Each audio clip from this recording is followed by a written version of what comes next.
All right, everyone. We have a really great guest on tonight. We're gonna call him B. His testimony is very wild in regards to not just dogmen, but also agents of darkness that people call by many different names. Most call them they, powers that be, the Luminous Brotherhood, shadow government, Illuminati, whatever you want to call these evil rulers in high places. Ephesians chapter 6, verse 12 talks about these powers. But you know, the Bible talks about what's done in darkness always be exposed by light. But don't want to give too much rambling. I just want to give you on a good little overview take of what's going to go down tonight. But we have B here. B, would you like to introduce yourself, give yourself a brief introduction? Yes, sir. I'm just pretty much a normal guy from South Central Kentucky. Pretty much. Um, I grew up somewhere different. Had a mixed up life here. I don't want to get into that and take our time up, but yeah, man, I don't really know where to start. I wasn't, man. I'm a little nervous right now, just to be real. Let me get it. No, Uh, you're fine.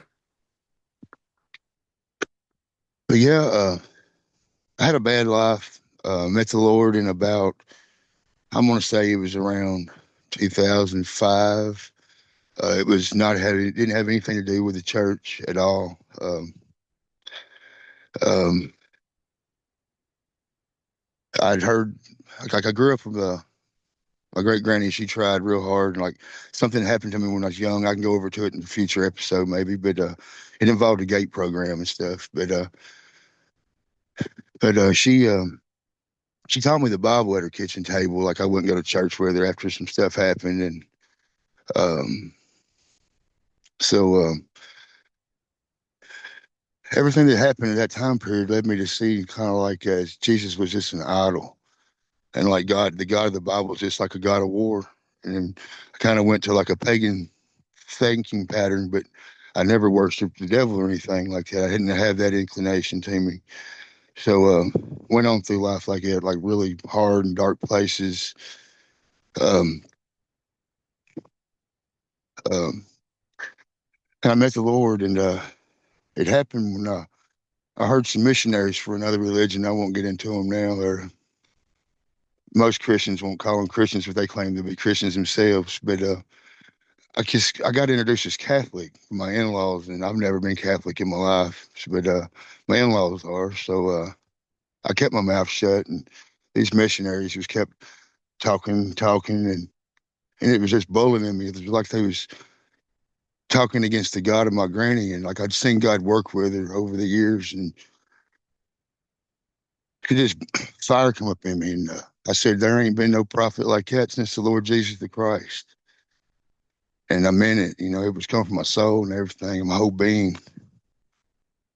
And then it was like a spiritual awakening that I could hear things coming out my mouth, but my brain couldn't catch up. I was thinking, like, where's this coming from? And it was all to do with what they were saying. And one of the missionaries went in the bathroom and come back, and there was a deep gouge down his face with his fingernail. And all I could think about was Legion. And but yeah, that was the night that I put y'all what most people would call saved or whatever. That was my conversion there in a really short story. And then I went on back in the wilderness. I didn't talk to much nobody except for the Lord. Uh, Stayed on the creeks and stuff, mostly out in the woods. And then he led me back to go to the church. Went through great experiences there and learned a lot. Um, yeah, I was had an anonymous ministry on the internet in my free time for many years. Um, I was banned from like every major Christian based website on the world. Um, I handled everything as calmly and precisely as I could. Um, and it wasn't like I was just trying to know everything. It was a lot of it was questions. My questions that I really wanted to understand was hurt. What made them so angry? Just my questioning made them angry, and they would just didn't want nothing to do with me. No Christians, nowhere. So, so I had it was kind of lonely during that time period, but I met some individual brothers and sisters along the way. Um, that yeah, so that was the, and I've been in a lot of different churches. It wasn't just some internet thing. I'm not a keyboard warrior. A lot of stuff was in person. Some of my family was so worried I was going to be killed going to these churches sometimes. But but I did what I felt I needed, what I was supposed to do. It's where the wind blew me. But a lot of evidence and signs come along. Nothing I could done. I'm just nobody. But the Lord's working with me, with signs and wonders, so to speak. And as kind of time went on, and we go through seasons. So I'm sure anybody who walks with the Lord knows what I'm saying. Like sometimes you can be really active and going here and there, and and then sometimes you get a. I don't want to say go cold because your heart's not cold, your liver's not cold, but it's just the Lord like might not call on you so much to do such and things. So I just called them seasons over the years. I've seen it kind of happen and come and go over the years. It's something I learned later on in my walk. And but yeah, so I was steeped in the Lord before all this started transpiring. But yeah, yeah, it started me just hearing stories from a couple people around here, big black dogs and such. And um, it's unusual. I looked more into it a little bit, but my little cousin had an experience one night, and that was the closest one to me. Him and his buddy, they wasn't on drugs, nothing like that. Um, they was out fishing one night and got caught out after dark. They was coming back down the creek, and this bipedal creature killed a beaver and took it off and stuff.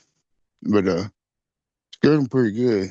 And he was telling me about that. He wasn't wanting to open up to too many people. And even now, if I bring it up to him again, he don't want to talk about it. He shut down and he's like, "Oh, you're still on that or whatever." And I'm like, "Man, it's like he believes. He's a believer himself." So find it weird that we've got evidence in the scriptures of these things. When you read the underline, when you look into the old languages, and it's clearly there. So, but anyway, um, then my wife seen it, and then I investigated, found some weird tracks. It was physical. It looked like either something that went back and covered them up, or the claws had scraped its own padding and when it wore its step. And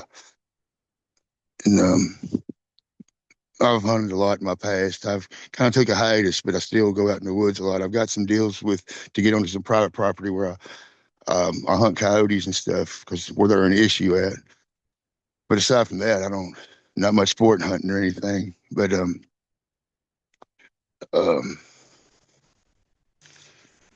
but yeah, that's I started looking into it good, and then the creature, it was about but she seen it on all fours, uh, giant wolf dog things, what she called it. She still does.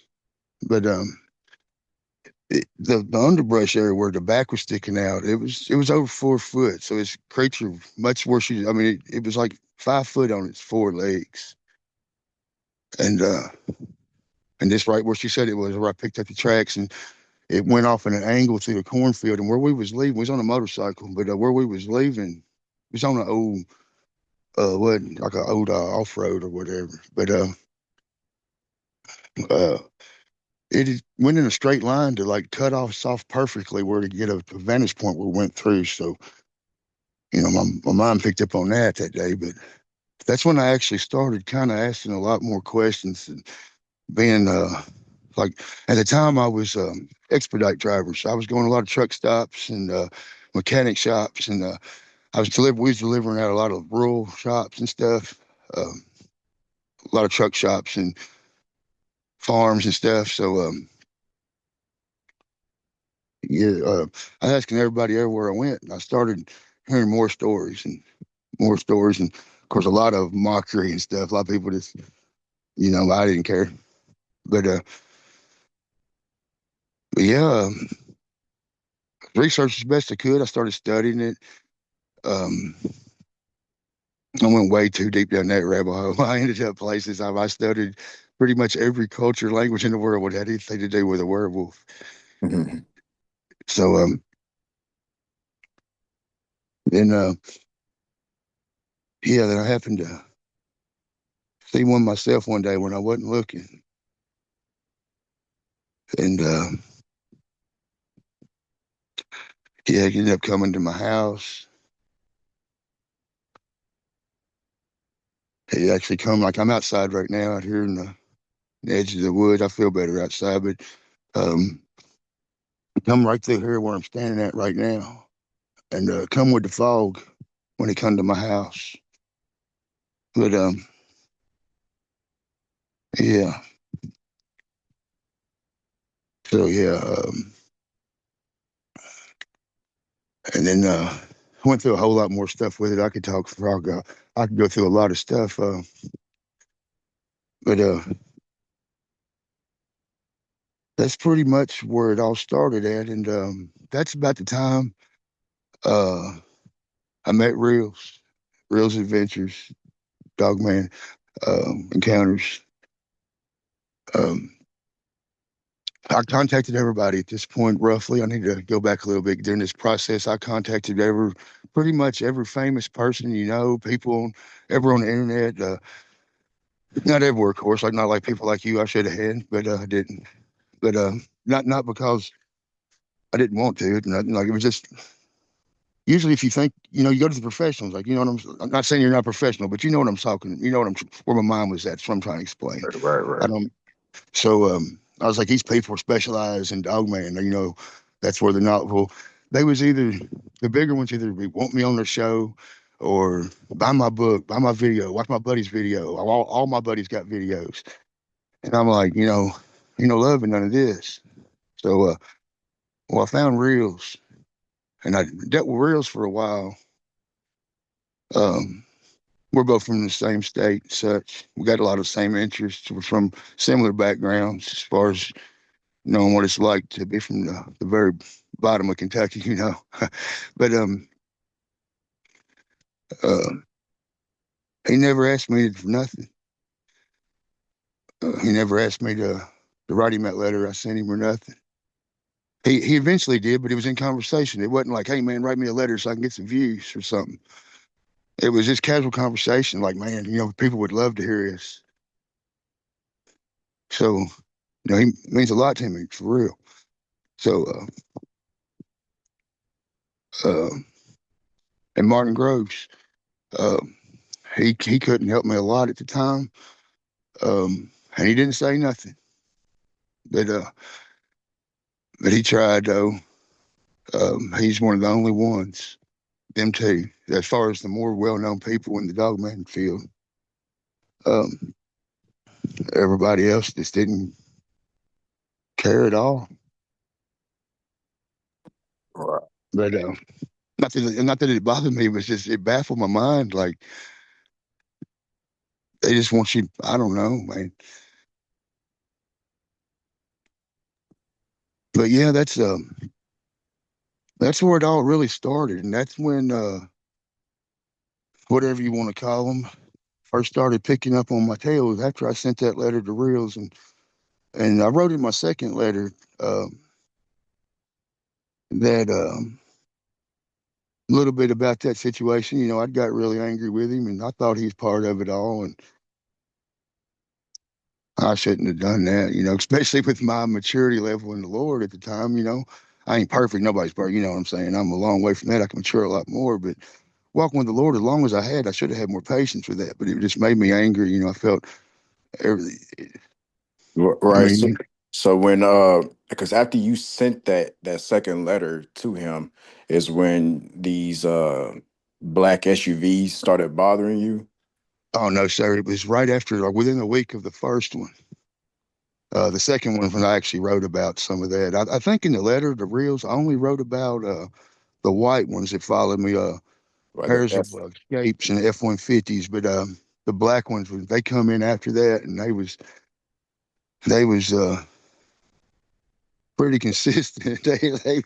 They was a bunch of times, Right. but But you feel like they came after you because you contacted Reels about yes, what sir. you I'm, saw. I'm about 100% positive, to be honest with you, because I didn't. I mean, I didn't. I've got a background in a family that's known for drugs and stuff. Like, I'm not gonna lie to you, anybody can do an internet search and find that now. But but not myself. I mean, like, you know, so no, no. Yeah, I didn't change my habits none. I didn't go to any um like places where I'd be seen at a lot of times to where they would even want to look at me to do anything like that. It wasn't nothing, no kind of nothing. Like, you know what I'm saying? Like, my life had not changed any except for that. Like, I was consistently boring. Get up, go to work, clock in, do my drive, and come home, clock out, go. I mean, I didn't change. Only place I went was just go fishing with a legal license, and go camping in private lands I had permissions to be at, and there was, I'm saying, I'm law abiding. Like, I ain't done nothing.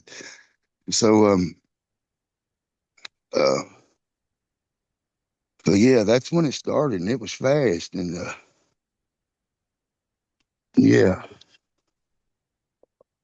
yeah, So that I was going to ask, so how so when you seen that first encounter that like with your wife saw the giant black dog thing and what you saw, and yes, then sir. after yeah, and after you wrote reels, how soon apart did that happen from when you saw it to when you wrote reels? um Okay, let me think. Okay, around that time when I didn't see it with my wife, uh, I felt this weird vibe in the air, and there were some weird people up at the spot we was at that day at the where we was at, and this is a place that locals go. Ain't no outsiders going unless there's a local with them type place. So um, it's a private lands, but to anybody around here that the landowner lets us all, anybody wants, like, no permission needed. It's one of them places, but it ain't nowhere no outsider's going to be. For it ain't a place you're going to find on accident. Hmm. So um um But but yeah, I can yeah. understand your frustration because you're not the first one who's had. I think Reels is legit. You know he's legit. Uh, Oh yeah, but for sure. but but you're not the only one. I've heard of one other case. I don't know if you heard of this other show uh, by Lance Hightower, Monster 911. He had a call in from somebody who had a Men in Black situation after seeing a dog man at a park. He said this black wolf head looking dog thing stuck his head out the bush line and was looking at these kids trying to hit a pinata. And this creature looked at him and his partner that was right beside him in the car looking at this thing, and it had like the face went like a mean, sinister look, like it hated that it was spotted. And he was trying to get a picture of this thing, and shortly after, he noticed this strange vehicle next to him, not too far from a distance, and these agencies, whatever they did, it was like a high pitch. It's like a little tool instrument that they have. I heard this in multiple videos of encounters with these people where they describe this thing, this high pitch frequency sound instrument, where they can make dogman at its mercy or whatever, because I guess dogs, canines can hear a certain frequency than us humans can, because whenever I hear stories when they use this, the pets owners will eventually start sobbing and be on the floor having like a seizure like experience. And but anyways, he said this is what he heard, and his dog was I believe he said his dog was with him, was it was sobbing, and he was like, "What are you doing? What are you doing to my dog?" And but anyways, he had after he had contacted after he contacted Lance Hightower or whatever, these people uh had mentioned his channel, and had found out that he had contacted them, had contacted Lance, and he had felt like Lance was in it with them, because they had told him, they was like, "We're not worried about him," or something like that. I can't remember. I could send you the video of what it actually happened word for word, because I don't want to give any misinformation, because it's been so long since I heard it. But yeah, but Lance had confirmed with them that he's not a part of them or whatever. Uh, but you know, I mean, and not saying that there aren't psyop YouTuber channels, because I know there's plenty of psyops in this field. I it's a lot of big channels that I don't really trust a whole lot, and I'm not saying all of them are, but there are a lot of I believe disinformant agents, and also there are some emails that are being sent by if government officials, disinformations that are sending emails to other podcast channels to try to mix things to mislead people. I know. Do I Yeah. have? Yeah, but it's a lot. But like I said, I just mentioned that because I just thought it was important for you to know. You're not the first to feel like the Dogman channel, it might be a part of these agencies that's bothering you or whatever. Yeah, I appreciate you pointing that out. Yeah, it's but yeah, I know Real's innocent on this one. He at that point, there's a lot of stuff he won't talk. I don't even like to talk about it now because it's his business. But yeah, he showed me enough evidence that he's good to go. So yeah, but yeah, there's people trying to shut this stuff down. Like I'm positive, 100%, no doubt in my mind. Like that, whoever it is got deep enough pockets that they got the Department of Transportation records deleted. My DOT records deleted from my workplace, the corporate office, and from the doctor's office electronically.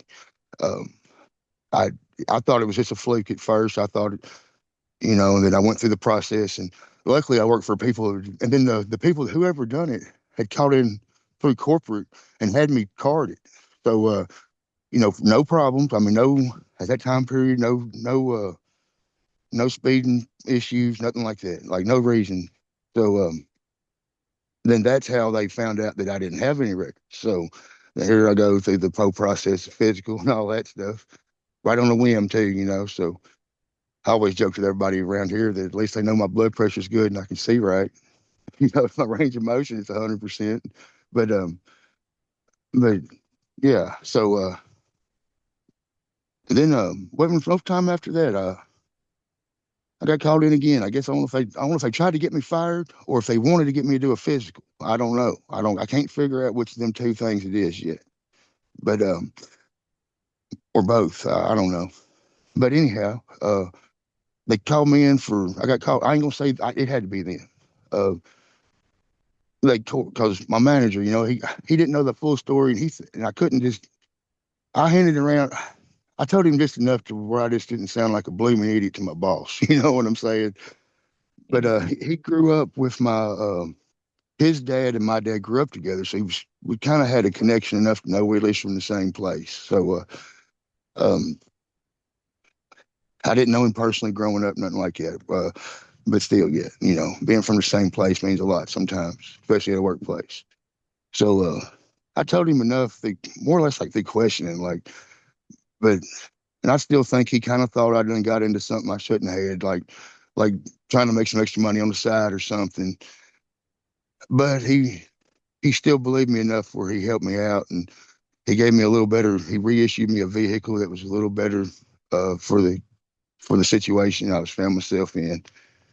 Um, but yeah, he called me in his office one day and said I'd been turned in for carrying firearms, and asked me if I was. And uh, just to be honest with you, I didn't lie. I don't work there no more, so um, I told him, yeah, you know. And then he told me the blah blah corporate policy and stuff, but he didn't see nothing, and he wouldn't be doing my job without carrying either, especially what's going on. So, but I know they called in then because nobody knew I carried. Like I carried concealed, and I'm not one of the ones running around. Yeah, yeah. Look, nobody knew, and like I'm going in and out of places doing deliveries all over. Like nobody sees I was carrying. So, um, and I wrote in the letter that I was carrying that. I should have said that in the letter. I'd wrote that I was what I carried in my backpack and went with me in my truck every day. So, and I also carried on myself. I carried a bigger piece in my backpack. But but yeah, I got turned in for that. When I never told us nobody until I wrote that letter, and nobody around here locally. Like I didn't go tell people I wrote that letter. Uh, only a very handful of people knew I wrote it. Even still, yeah. Well, it kind of got leaked later on, but any which way. But only it was after all that started. So it was actually after the second one. But um, but yeah, at that point, nobody around here, except for a handful of people I let listen to it, even knew it. So it had to been them turning me in for carrying firearms also during that process. That's our second time trying to get me in trouble. Yeah, I agree. I believe it was them messing with you, just showing you like a little taste of the power they can do to make your life difficult, to try to keep you not, I guess, discussing what you've seen. So, Sure. yeah, they got access to do that stuff. I don't know if you heard that video I did with the interview with Al Santoriga, where he had problems with these uh, agencies masquerading as state park police officers in New York, because he said when he looked at their badges, it didn't match their police card, whatever. So he knew these men, they were off, and he said how they had a booklet that came out about this jacket, was naming things, personal things that only he would know, and was interrogating him and intimidating him. So yeah, they was doing a lot of things, and there's a lot of cases of these people doing that to just not make people talk about it. And to my belief, like I discussed with you last time, I believe that going to high lengths to silence these things, because these creatures, because when you really study these creatures, these dogmen and stuff, they're more than just animals. Okay, we all who went down the rabbit hole with Dogman know that there's a supernatural aspect to these creatures. Not saying that that can't be physical. I believe something could be both physical and supernatural, but I believe them if letting these people know of the supernatural, because these creatures would be proof that the supernatural is real. That's why the powers that be who controls science mainstream, they don't let them acknowledge this stuff. Therefore, there's no evidence there's no scientific evidence for these things. So, they control the science field for people to continue to be ignorant of these creatures' existence. And I believe these things are evil. And it's been too many cases of people who used the name Jesus against these creatures, and these creatures fled like as if they knew that name or they were scared. Because you could say Jesus in front of a bear or any other animal, they won't know what that name is. So, but we're not trying to get too far off topic though. But you said these white F-150s, and you said some white Escalade trucks was following you. Do you want to give more detail on that experience? Yeah, I can do that. It was escapes.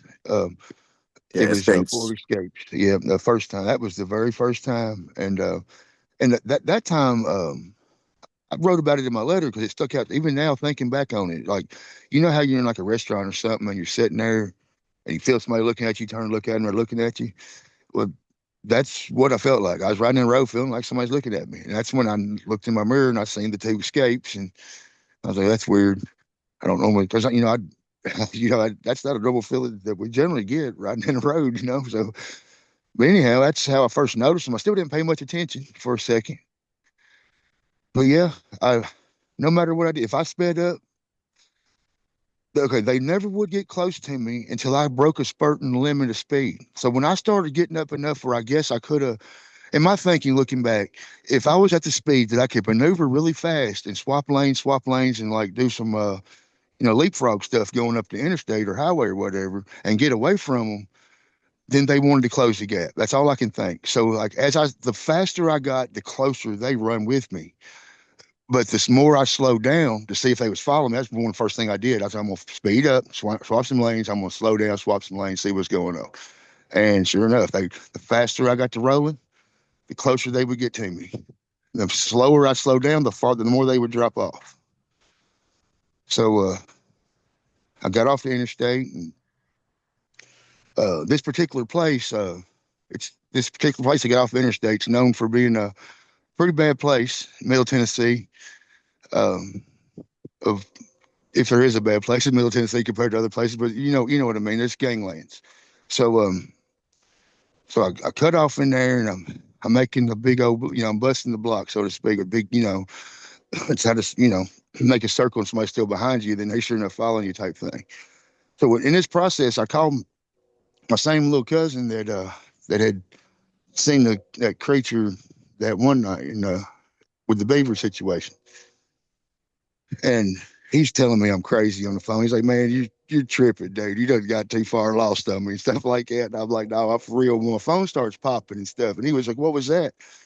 I was like, "Dude, I'm telling you, man, they got us tapped. Like they're listening to us right now. Like I ain't messing with you. I ain't tripping. Like you know me better than that." And then he started listening. He was like, and I was explaining to him what they was in, what was going on, where I was at, um, stuff like that. And then that's when I knows 400% sure they was following me. I was like, man, I told my two cousin on the phone. I was like, dude, I'm putting the vehicles out. I'm at least going to dump this radiator. So I'm gonna stop and get out, and I'm extending a couple hoses to the radiator. And then as soon as I hit the brakes to stop, and they stopped, and they turned around, and this was in like a bad poor residential area, and they busted U-turns and then took off the other way. And I was like, well, so then the next day, same situation, roughly the same spot. Um, wasn't exactly the same spot because the second time I was getting on the interstate, so that's a different city. Um, it was still down in Middle Tennessee, but yeah, that time was the F-150s, and that time I just let them follow me. I was just like, let's see, and then all day long before I got to my stop, they would disappear. They'd just be gone, and I wouldn't be back out of my stop, pick up or delivery, depending. Um, and I wouldn't go no far. I wouldn't go 3, 4 blocks, and there they'd be, all the way up through Kentucky, from Middle Tennessee all the way up through Kentucky. And then see, the next time after that, I remember. Oh man, that's when the black ones started coming in. But I'm trying to think. The first time the black ones. All right, first time I remember the black ones is I coming on the interstate and I was heading south. Um, and I was running 79 cruise controls on 79, and I passed them. They's probably doing. I didn't see them. I should have had. I was coming up on them on the interstate. I should have noticed 2 black SUVs, but I was just, I was working. I just wasn't. I was probably listening to reels or something. To be honest with you, I was just rolling. I just tried to do my job, and then but I passed them. They's probably running about 50, I guess, 55 in the right lane. And as soon as I passed them, they got on me. There they come. And then Wow. yeah, and so we went for miles. We crossed over, and that was still in Kentucky. We're still in Kentucky area going south. This was AM. This is in the morning. Um, they was same way. I was just all the way down. We got off down in Nashville, and they were still doing the same thing. Still also, um, um, yeah, I lost them in the 10 lane. Normally I'd have went down Briley, but that way I cut on down through. I didn't take. Um, I can't remember which way I went. To be honest with you, but I know I was past Briley. I should have took Briley, but for my job I should have took Briley, but I rode past it. Um, but yeah, I lost them down through that section there. Then I got off and went back through and around Nashville. Um,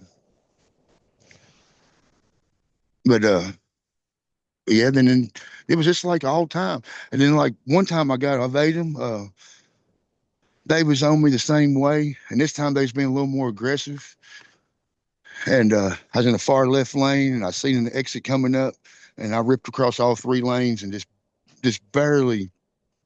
I mean, I timed it just perfect because I'm not bragging on them, but I've been driving all my life since I was a little kid and did a lot of racing when I was younger. But I timed it just right, so I could just barely miss the the guardrail there getting off the interstate. Well, I lost one of them, but when I lost that first one, he was slowing down like he was hitting brakes hard.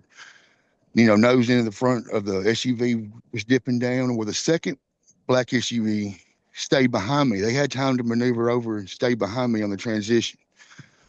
So now I got just one of them on me, and this was on a still on an interstate, I guess you'd call it, but it used to be an old tow road, and now it's an interstate. But I guess it's technically an interstate. It ain't really a busy one compared to the one I just got off of. So I did the same thing. I thought in my head, I know these roads. You know what I'm saying? This is that's what I was doing for a living. Before that, we used to run around these roads just out of boredom. Like that's all we had to do in Kentucky half time was fill up our gas and just ride. So I know a lot of these roads and stuff. It's real good. Um, so I burned her down, did the same thing, and I fooled him. But by this time, he's on my bumper. I'm talking about he is on me. Like he's or they. I mean, they're on me, and I'm giving it all it's got. And did the same evasive maneuver. I come across 2 lanes, barely missed the guard ramp. They did the same thing, locking it up, trying to keep with me. You know, and that's how I evaded them that time. And then right after that, I thought, uh, well, I didn't think then. I got off ramp. That's the time I hit the highway. Hit a highway this time, and soon I hadn't gone nowhere. Run right into Kentucky State Trooper. And I was like, well, he's gonna bust a U on me. He's got me. Like he's on. They didn't call me in, but they didn't. And that's when my brain really started working. I was like, why didn't these people call me in? I was hitting 120 mile an hour up through here, evading these people, and they didn't even call me in. So, so I started thinking, then this. They don't even want to be found themselves so bad they won't even get involved in a call in on a local deal. But so they use other means, like you said, sobs and stuff. So it went on like that for a few. Then yeah, that's about the time. It's probably about a week after that. I've seen them a few more times, but they'd lay back and they wasn't so aggressive the next couple times. And then I left work one day and there was 2 escapes again. I hadn't seen them 2 escapes since the very first time. And this time I noticed that one of them had had a carrier on the back to kind of go in a hitch, like a hitch carrier, like you put a like growing up, people would use and put dead deer on, like coming out the woods, because it was just something cheap to put on a car where they could use once a year. But I can't remember, like a luggage rack or whatever they're called. I don't know. I've never owned one myself. But whatever them things you called, it goes into a hitch that holds stuff on the back. Um, but yeah, it had one of them on it. I guess a carrier or whatever. But yeah, they got on me right off, and on a motorcycle this time.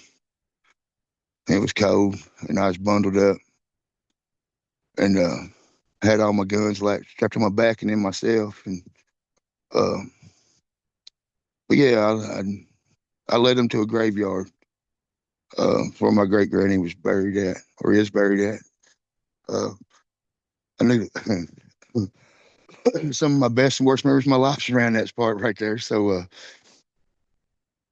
seemed like a good place to go at the time. It was a good place I could invade from, and it was a good place to meet the Lord as any, I reckon, if it was going to happen.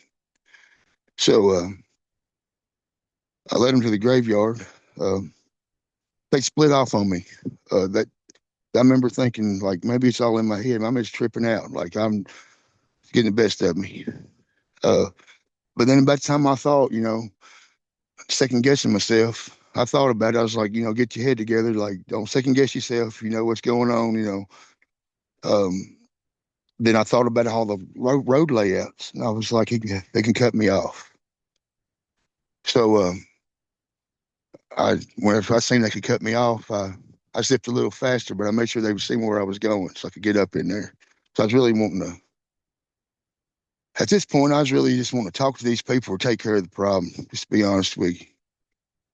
So went up there in the graveyard and stuff, and sure enough, had other one come around, and I'm hid up pretty good behind a big oak tree, and got a 44 Magnum and a 10 millimeter with me, and they never come up in the graveyard. They went all the way around. There's two main entrances in that graveyard, and they passed them. They went on down another street, and I knew, knowing the roads, like I was saying, unless they just busted a quick U, and there wasn't no way to turn around right there real easy, like. So I knew it was my time. So I took out, and then I went the squiggly way home, a way I wouldn't normally went, then see, that's about the time. I'm thinking that's the one that actually pushed me over. Okay, now for positive, that's when I went home mad at Reels. Positive about that. Um, You thought it was him that set you up. yeah, at this point, I thought that he was part of the Illuminati or whatever you want to call these people. And I was like, so I basically was like, look, Dave, I tell you, I'm tired of messing with it. If these are your people and that's what you want, let's get it. Like I'm done. Like I'll meet you somewhere. You come down here. I don't care. I don't quote me on them exact words, but it was that context of attitude that I had towards Reels. And I'm not proud of that. Like I said, I should have had more patience and especially respect dealing with that. But like I really thought he was in on this. So and But yeah, so nah. yeah, I think they were there just because that dog man you saw. They were just trying to cause those intimidations to keep you quiet for the most part. yeah, yeah, oh yeah, yeah, 100%, no doubt. But no, yeah, I'm sure. Like I'm cool. Like Reels is one of my favorite. He's my favorite his particular field. Like he's my favorite. So I mean, definitely, I'm not saying a negative word about him at all. Like none, zero. I love him to death. But but yeah, that's yeah. So uh, man, so much has happened through this time period, and since then, like my son had an accident, and his right leg got half chopped off, and it was just a horrible ordeal. It's like there's a lot of trauma in the middle of all of this going on that happened to me. That it's kind of sometimes it's my mind ain't so sharp because looking on the details of it all, you know what I'm saying? But as far as I don't mean I remember every detail because all in my head. I can the comic book in my head. Oh goodness. But but you know what I'm trying to say. Like it's hard to say like this was a Monday and that was a Tuesday and this next one was the 2 weeks after on Friday. You know what I'm saying? So it's just like a whole bunch of stuff happened in this bracket of months or whatever. Then but it was right in the midst of that when my son got injured. Because I remember I was thinking I went down to Vanderbilt and I didn't know. Last time I went, all the hospitals up around here you can carry guns in Kentucky. All of them I know of that I'd ever been in my entire life. So I get to Vanderbilt and they got metal detectors. And I didn't know it till I went to step in through it. And I was like, oh no. So luckily they was cool. And they was like, well, there's no gun signs right there. And I was like, well, no offense, but I don't pay attention to no signs. So they let me go back out. But the whole time I'm like, I need to be in there with my son. And I got to run back out here, find a car, get lost in the parking garage. And I was just a mess of this crap just to put my handguns up. And then now I'm naked. So other than the Lord. So, um, piece of dog chain in there and a metal Yeti bottle. And I don't normally wear a biker chain. I ride a motorcycle every day, but I ain't a biker type biker. I ride jet bikes. So, but anyway, um, no offense to the Japanese when I said jet bikes either. That's just terminology. But I got that piece of dog chain, and that metal Yeti bottle, and uh, that's just all I had. So I was like, this is where they're going to get me at, right here in this hospital. But but they didn't. So but I was waiting for it the whole time. We was down there a week. So but yeah, that was right in the middle of all of it. And but yeah, somewhere abouts in there, sometime or another, I made that post on the Facebook. Yeah, with that picture with the it looked like a Chevy Tahoe black SUV. Yeah, one of them was a Suburban, one of them was a GMC. And when they was two different years, so that wasn't identical, but they was together. And but yeah, and it wasn't always them same two black ones, but I seen them same two black ones about it multiple times. It was multiple times. That's why I knew they was always the same because there was a little bit different on the year models, and one of them was a GMC and one of them's a Chevrolet. So that's what that's why I knew it was the same. You know what I'm saying? That pair was the same. So then there was another set that was brand new ones, both Chevys, um, and yeah, and then also in this process, my company I was working for got bought out, so I kept my same vehicle, but they had added cameras and GPS monitors on us. So I didn't have them the whole time, so I couldn't always.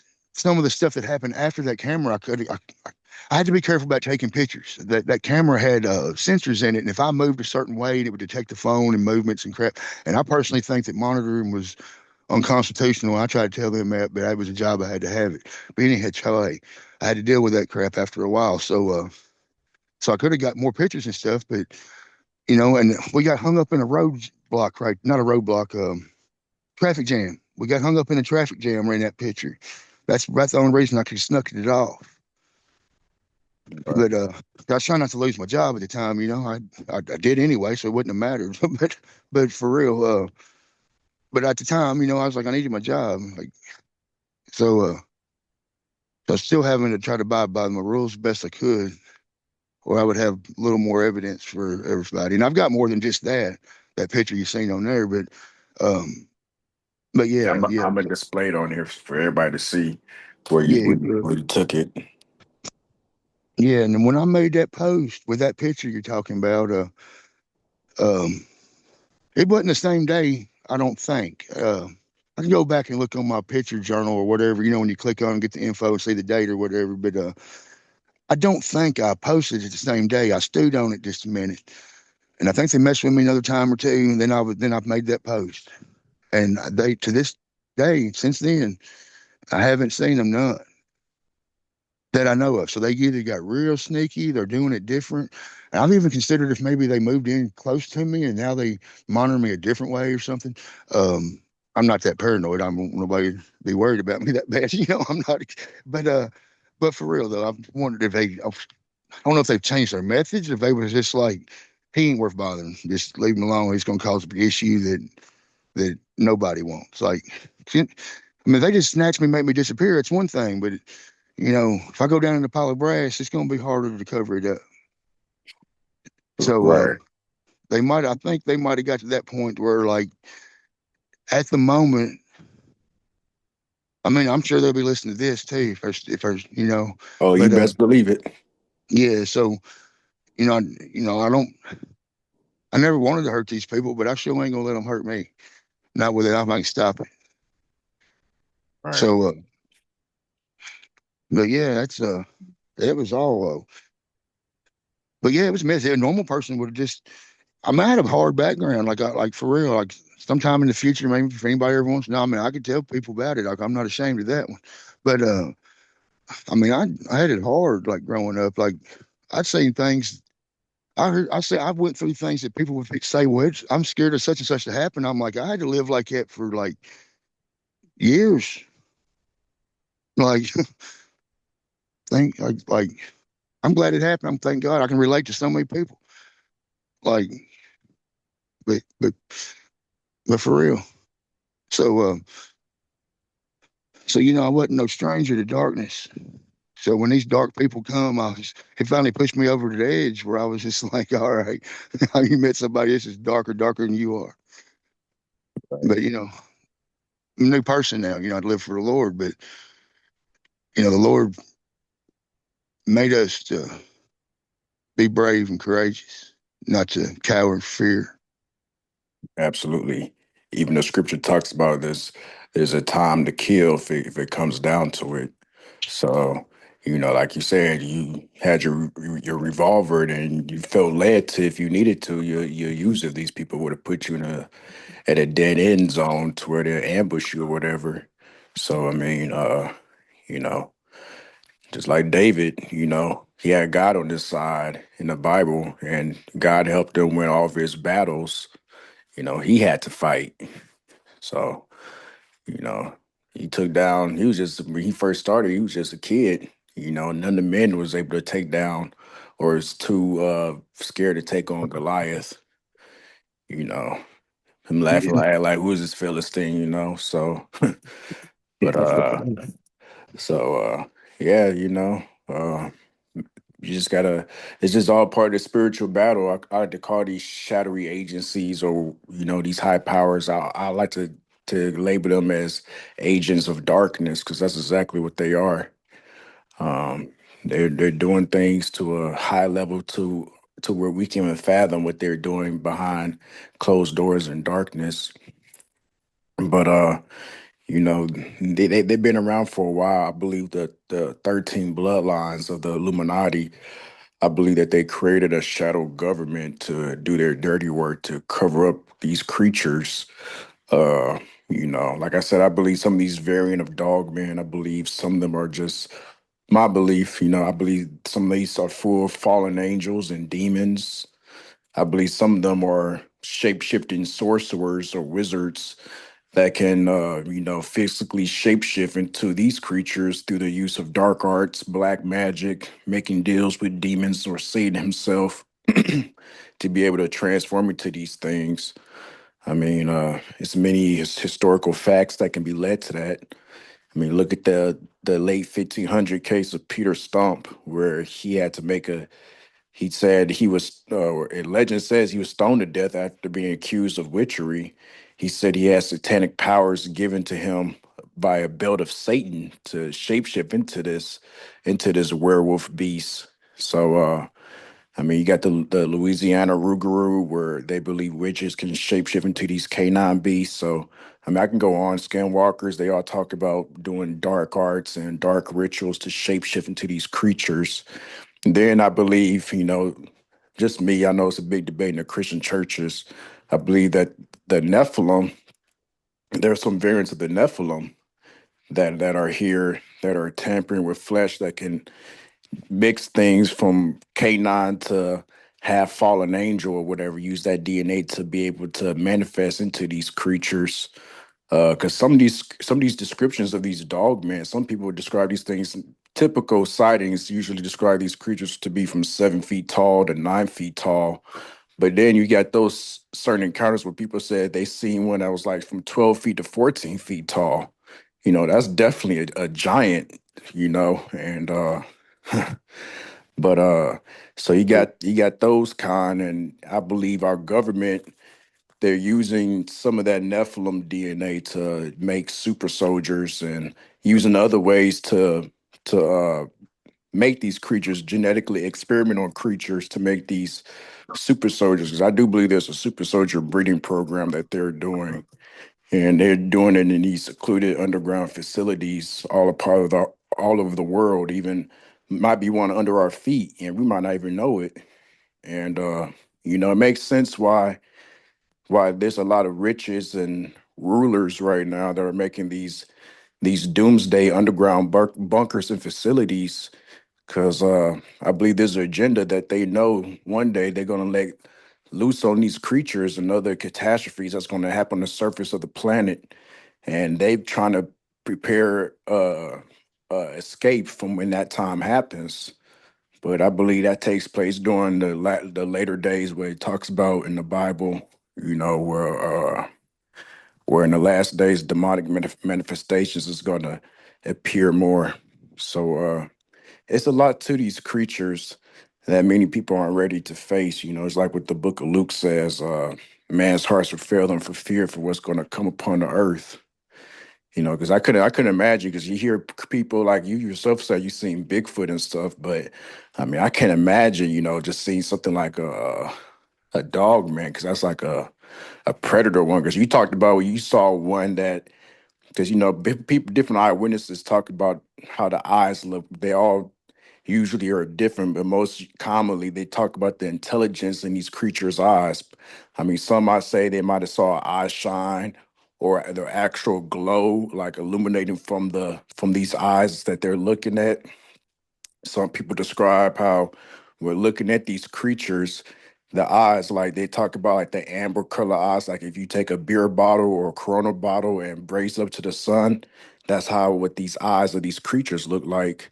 Some talk about when they look into the eyes, it felt like it was looking into their soul, or as if they were facing judgment themselves. I mean, it's a lot with the eyes with these creatures. People talk about looking at the eyes, how it made them into like a hypnotic like state, So that's why I say these creatures, it's supernatural to these creatures, even though they're physical. There's a supernatural element to these creatures. But what you said when you looked at the eyes, it was like a black eye socket.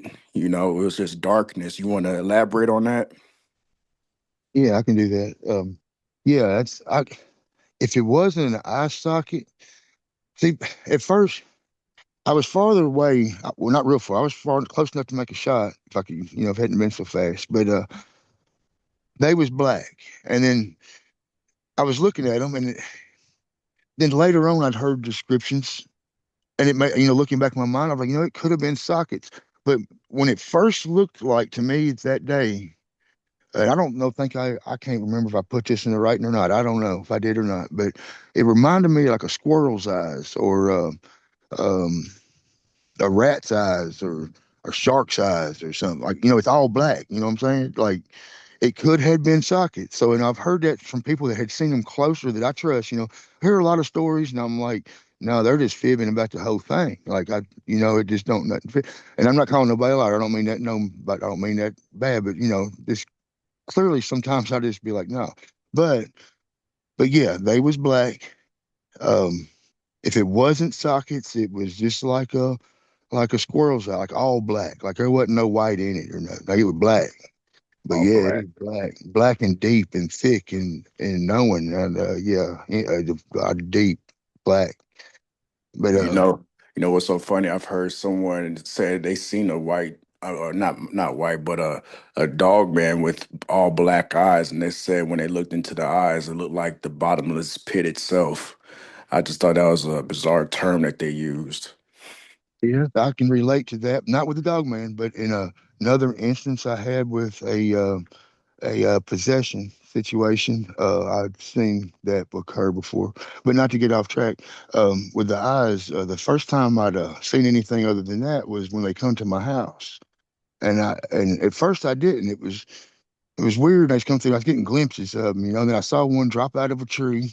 And I saw it. It had a tail too, just like the first one I seen, but this time it was bipedal. The first time it was on fours. Um, but I saw it drop out the tree. Like it was the only time the creature really moved slow the whole time I've seen it, other than when it's jerky when right off. But when they move, it's fast. And uh, but yeah, that night I seen it eyes, and it looks like a campfire color. Like I've always heard people say like red, orange, whatever. But to me, it looked like a cigars, two of 'em. Like somebody had two cigars in their mouth, like puffing on them, and but not too bright. Let me read. Let's stop right. Not the full puff. When you see somebody puffing on a cigar or cigarette, when they're really actually hitting on it, it's real bright. You know what I'm saying? Right. It wasn't that bright, but it wasn't but it was brighter than just the cigarette sitting there in somebody's mouth or something. That in my mind. I thought campfire color, same difference. Cigarette color, campfire color, are the same color. So, but it was that color, but not like, when you look at a campfire or a cigarette, either one, you got like there's like red, orange, and you can see the ash in it, and it's kind of graying out and stuff. Yeah. It was not like that at all. It was the pure color of the embers or whatever. Uh, yeah, it's spaced wide apart, pretty good size, same size as the creature's eyes I'd seen out there, and like, uh, and then yeah, there was lots of like all kind of bird sounds lit up at the same time. And it wasn't birds. Like um that was that was unique. But yeah, um I actually had somebody. I should have recorded it, but I felt so alone. And if it happens again, I think a little different. But this not like the first time I seen one. Fear come from itself to me. Like how when you walk around a corner and say somebody's coming around the corner, you don't know they're coming, and it startles you, and you're like, oh no. You know how you can feel that startledness, that fear? It comes from inside ourselves. Like we just startled ourselves, and we can feel that energy of fear or startlement. We can feel it in ourselves. Right. Well, this was externally from it. Like I felt it coming Right. from it, but it was fear, just like fear would be. Right. And I felt it. Go ahead. It projected fear, like it's this thing itself was like projecting this fear on you, you know. Yes. Yes, Yeah, sir. and you know, I came to a conclusion of what these things, what they do with that, because I mean, just like it talks about, just like how the Bible talks about how angels, how they're able to do things like smoke men with blindness, and how God said He's not the author of fear. So the devil, he's the author of fear. And he's the father of lies. So I believe these creatures, they got that authority, power to project fear upon people. Because I've heard that too many cases with these dogman sightings where people will feel this overwhelming power of fear. People would describe like I felt more fear than I was supposed to feel. Like this doesn't make sense. This thing was just, the message I got from this thing was just evil and hatred. That's what I felt. So I'm pretty sure that's what you're describing. Yeah, exactly. Yeah, and it was coming upon me, and like, and with without going to a lot of my testimony right off the bat, I've had a lot of experience with spiritual warfare, for the only way you can say it. So, I wasn't any stranger to that sort of attacks, but yeah, it was clearly coming from external source to myself, trying to get in. I could feel it on my flesh, so to speak, trying to get into me. So, yeah. But yeah, it was definitely a really strong part. And it wasn't as strong as I'd felt in my life before. I have dealt with entities that was more powerful than that one was. Um, but I've never dealt with any other entities like that. I've had entities come to my home before in the past when it was a demon possession situation or an oppression. They was attacking these women in a house. They called me, woke me up at like 2 in the morning screaming over the phone. I could hear the doors in the closet shaking, beating and banging, and they're crying and screaming and saying it's lashing on my sister and this, that, and the other. And uh, I didn't know what to do. I was kind of young at the time and young into my walk, so to speak. But I basically just told that demon to leave me alone, come get me. So it come to my house. Like I felt it coming immediately. It was like quicksilver or something. It was right there. It was on my back. And it was making the Bible pages blow by itself. And then I could see its finger like imprint. It was invisible, but I could see it's a pen, whatever, it printed down like a big finger. and it was showing me all things in the Bible that was like, you know how like in the Bible to say, now I might have told you this on the phone before we started recording, but other day, but you know how in the Bible it'll say stuff like the prophet to say something like do this, this, and this, and you'll be blessed, but if you don't, this is going to happen. But it was pointing out all of them bad things. Basically, like you're going to hell, like like everything it said was bad things. And then started reading Psalm 23. But uh, that spirit there had more power. That entity there, come to my house was terrorizing them women that night. Uh, that one was a little stronger than this particular dogman's energy it had. Um, at least to me, it could have been where the first one was maybe just seemed more powerful because I hadn't dealt with so much at the time. But Yeah. just putting it in perspective, it was I have dealt with stronger entities before, uh, but it was a powerful thing. Like it would crush most normal people, especially with the visual with it, because a lot of entities and powers we deal with is more subtle than that. Like you don't, this was out in the open, and I'm looking at it, and it's projecting fear on me. So that part of it made it a different thing altogether that I'd ever had to mess with. Um, yeah, like when my Sasquatch situation happened, there was more than me witnessing, so it wasn't just me. And, but I won't get into all that. But just using that for an example, it didn't project fear on us. I mean, well, it didn't on me anyway. One of the three of us got scared to death. Uh, one of the three of us was drunk. The other two of us wasn't. We wasn't drinking at all. Uh, he was only drunk. We tried to get him out of town because we didn't want him to get in trouble. He come up in town with us and he was already belligerent.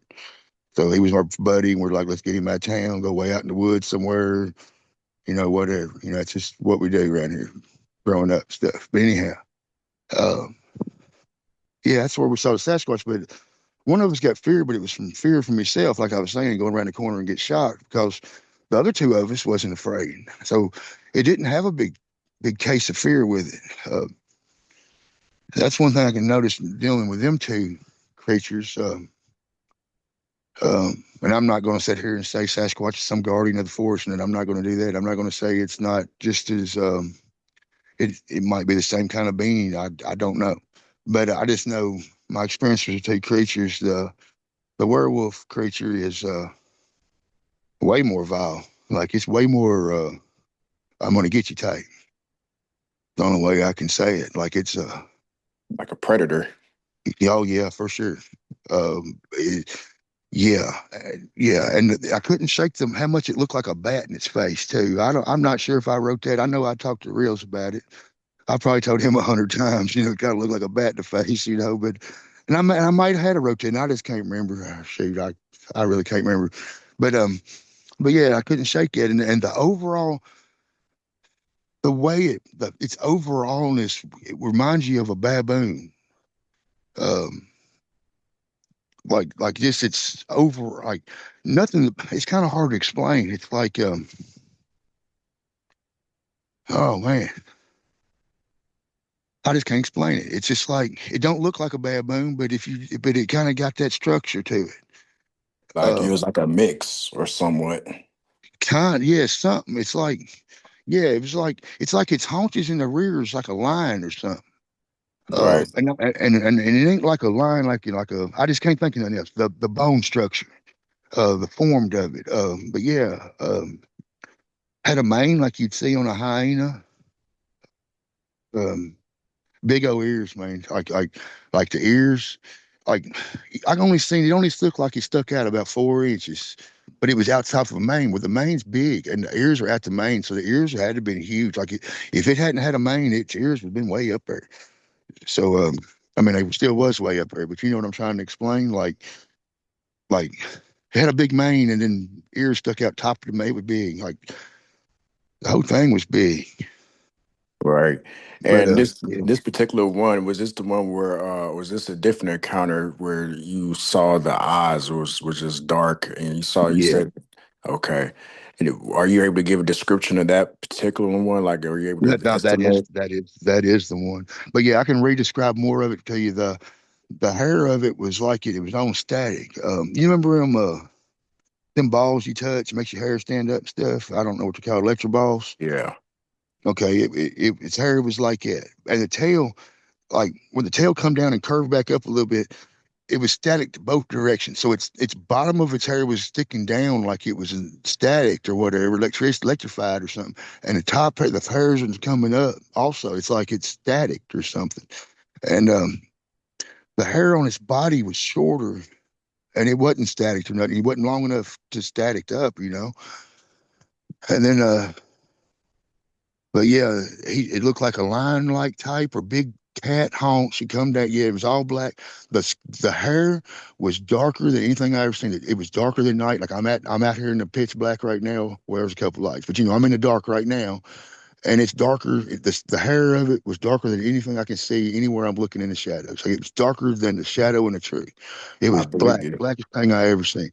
And then its face itself, that what gave it that bat look. It wasn't quite so dark. It was still black, but it didn't have. It was more like a shadow of a tree black at night. You know, it was more that black, not the super extra dark black.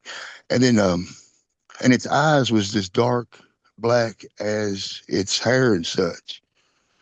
Um, so it was like the face stood out in the outline only because it wasn't as dark as the rest of its body. So his eyes and the hair was black, as black as I ever seen anything. And then the face was not quite so black, but was still black as a Crayola crayon. So, Wow. uh, but yeah, that's what it looked like. I didn't see a bit another color. The one my wife seen, she said it was looked like it was road and gravel dust, like a dark black brownish. It looked like it road and gravel dust. Like so, she said that she wouldn't call it white or gray, but she wouldn't call it black or brown. Like it was like a mixture of colors, you know, like your road and gravel does. I'm just gonna have to stick with what she said. I ain't gonna add to or take away what she said, and she's asleep right now, or I just have her re-describe it for you. But I didn't see that one, but I believe her on my heart. Like she ain't the kind of person that sees stuff, and there's a lot of people in the world that see shadow move, and it was the booger man, you know. So she's not one of them. So when she says she sees something, she sees something. And like I said, I found the physical evidence of there was something there that was too large to exist around here anywhere. Like we don't have grizzly bears, but yeah, you're talking about something bigger than a black bear. Right. So, but Well, yeah, I want to talk about what you said, that thing how it was darker than the night itself. I was talking to Jody Cook and some others on the interview. I can't remember about how so many people describe these dogmen, these jet black ones in particular. They always describe how it was more darker than its surroundings. I listened to this deputy sheriff shine his flashlight on this dogman creature from an animal disturbance call, and this dogman's back was turned. It was in the tree line, but the back of this creature was turned against the sheriff deputy, and he shined his light on this thing, and it was like this creature was absorbing the light itself. Like, you know what I'm saying? Like that wasn't normal. And he said this creature, like, it didn't even acknowledge that he was there, which he felt he knew it he was, but it didn't even acknowledge him. And this creature just suddenly just went into the more deeper into the woods, and it left the deputy shaken. He said he didn't think he probably would have been able to shoot this creature, but there's been so many people describe how these creatures, the black ones, how it just makes the night itself look more. I don't know how else to describe it, more brighter than it actually is. Like, what else can be something? What can make something like the night itself more bright? You know what I'm saying? When it's already pitch black at night already. You know, it's It's weird, but I believe it's a spiritual. So, I mean, these things are of darkness. I mean, I think that's what their curse is. Maybe I don't know. Yeah, yeah, I would. That's the way I'm leaning. I like to keep an open mind. 'Cause I figured if we ever get stuck on one track, and we're wrong on that track, then dealing with something like this, I'm not saying to open ourselves up to things the scriptures say not to, of course, but you know what I'm saying. Um, but yeah, right now I'm leaning this exactly like you're talking. Like that's where I'm leaning to the most. Um, the only other thing the stories of them go back so far in so many cultures. The only other option, in my opinion, would be some kind of semi-aquatic creature that has the skills and abilities like an octopus or something like that. That'd be like your only zoological explanation, in my opinion. Uh, Seeing other things and that these creatures do that I've had to deal with. Uh, so that would be my only thing. Like of all the animals in the world I've studied, just evolving it. And I've always liked animals and stuff. I've always read about them, watched stuff on growing up about them stuff, documentaries. But anyhow, uh, the octopus fits most of its characteristics. Sometimes it seems like it can just disappear. But also a demon, it could disappear. When you look at it, depends on how you're is it disappearing or is it appearing? It depends on what your track of thoughts you're at. And I've considered like the in in the Hebrew, like when you're reading about the serpent and it's copper colored sorcerer is a so when you got the whole root of the devil's name and knowing that he's just a sorcerer, illusion's a cheap trick. I've always heard. So I've even wondered that is are we just seeing illusions? Is it just but that doesn't explain attacks and missing people around these sightings and stuff. Um, Right. so yeah, I've tried to keep everything out on the table so that way I don't just close my mind down and end up in like a cult, just like the ones I'm trying to protect myself from. But but yeah, like, not to get off track, I'm right. I believe like you're speaking. Uh, I just leave other stuff on the table so I can keep my studies open. That's all. Because if I, Well, you like you know what I said, mean. that's how we learn. Like you said, you put everything on the table, so you can't dismiss things. Like, okay, these people are being taken, so this is playing a physical role. Because I'm pretty sure because you like you told me, you research, you consider yourself a werewolf researcher, so dogman research, wherever you want to label yourself. You've been down the rabbit hole, so I'm pretty sure you've seen the debates of people talking about this thing is just full physical, flesh and blood, or spiritual. Yeah, I talk about this a lot.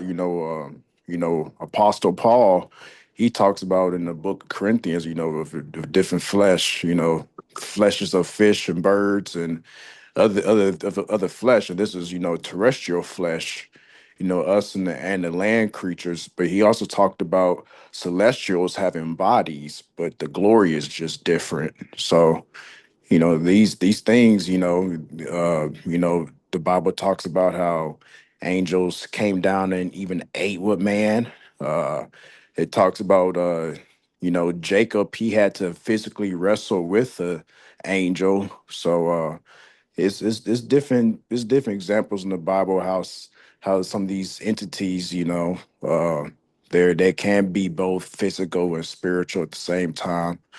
I mean, that's what I mean from what I'm leading on to my research.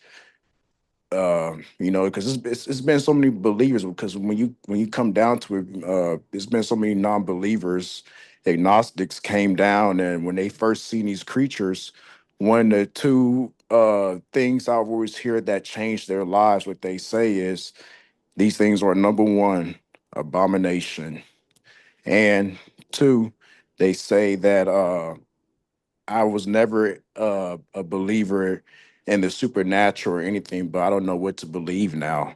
These creatures make such an impact on these people to where they're questioning so many things, especially to ones who are very ignorant of these creatures. So, but But when you really look at this phenomenon, something could be both physical and supernatural at the same time. Like I said, there's been so many instances with people where they looked at these tracks and it disappeared in the open field as if these creatures are walking to portals. Because a lot of people like to say, well, there's no evidence of these creatures, blah, blah, blah. People, like me, I believe there's also a government cover up, obviously, or I like to call Illuminati cover up. They're the ones hiding these creatures' existence. Uh, but these creatures are also interdimensional. You know, they're able to escape the through the veil to disappear. So that's why it makes it so hard to bring evidence to the public mainstream, especially science, because they don't like to. Because cryptozoology, they just label these creatures as on what they said unexplored animal or still animals that they still researching, some like that. So uh whatever the case is, this is these creatures, they're just very good at hiding. I've heard people say, how can something so big be so good at hiding? you know but and I do believe they go underground too. So Yeah. I mean, that's a rabbit hole in itself. But Oh yeah. but yeah, so I do want to mention though, because I remember last time we talked on the phone, uh coincidentally your phone died when you was giving descriptions of these men in black people. Because I was asking, so we could finish it, the question I asked last time. I was giving a description what these people look like, because I was asking, did were these people's tents and their windows, was it blacked out in their SUVs or trucks, or like. And I was saying, like, how it's like, I was asking about their movements, because I've studied, the like I've told you, I got so many books about the men in black, and I've really researched these creatures. So when I first heard your stories about the cases with these powers, because you're like the first dogman eyewitness who that I've ever heard who made the connections with the men in black and the Illuminati like I have. Like, there's a connection. I remember in your story when I first listened to it, you really emphasized that. So you know, he was talking about how wherever these Illuminati people make people disappear off to, because you feel like that's what they're trying to have you, disappear from, not because you don't want to be, they don't want you to talk about this or whatever. So it's a lot with this. I know it is, but and I know there's people listening with different beliefs that are probably pointing at me saying that I have no evidence or whatever. But just remember, just because there is no physical evidence doesn't make it untrue. You know, public ignorance is the government's best friend, and they take advantage of our ignorance.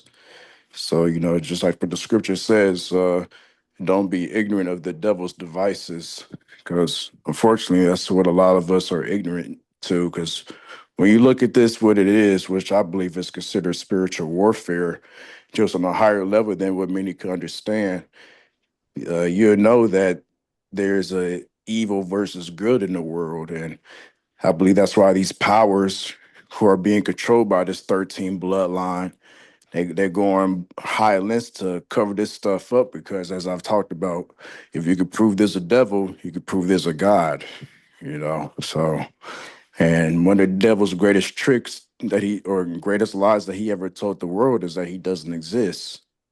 So, uh, even though he shows himself in plain sight every day, but just like the scripture says, he's the master of deception. Yeah, But for sure. yeah. But I didn't mean to ramble on. I was going to No, ask, you good. can you give a description of that Men in Black encounter? Because you said these people, they didn't look normal, like their skin was just real pale. Yeah. Yeah, that's yeah, and not but to step back just a little bit, when my wife had her encounter that day, and I'd mentioned there were some people down there that was they was also pale, the same pale color.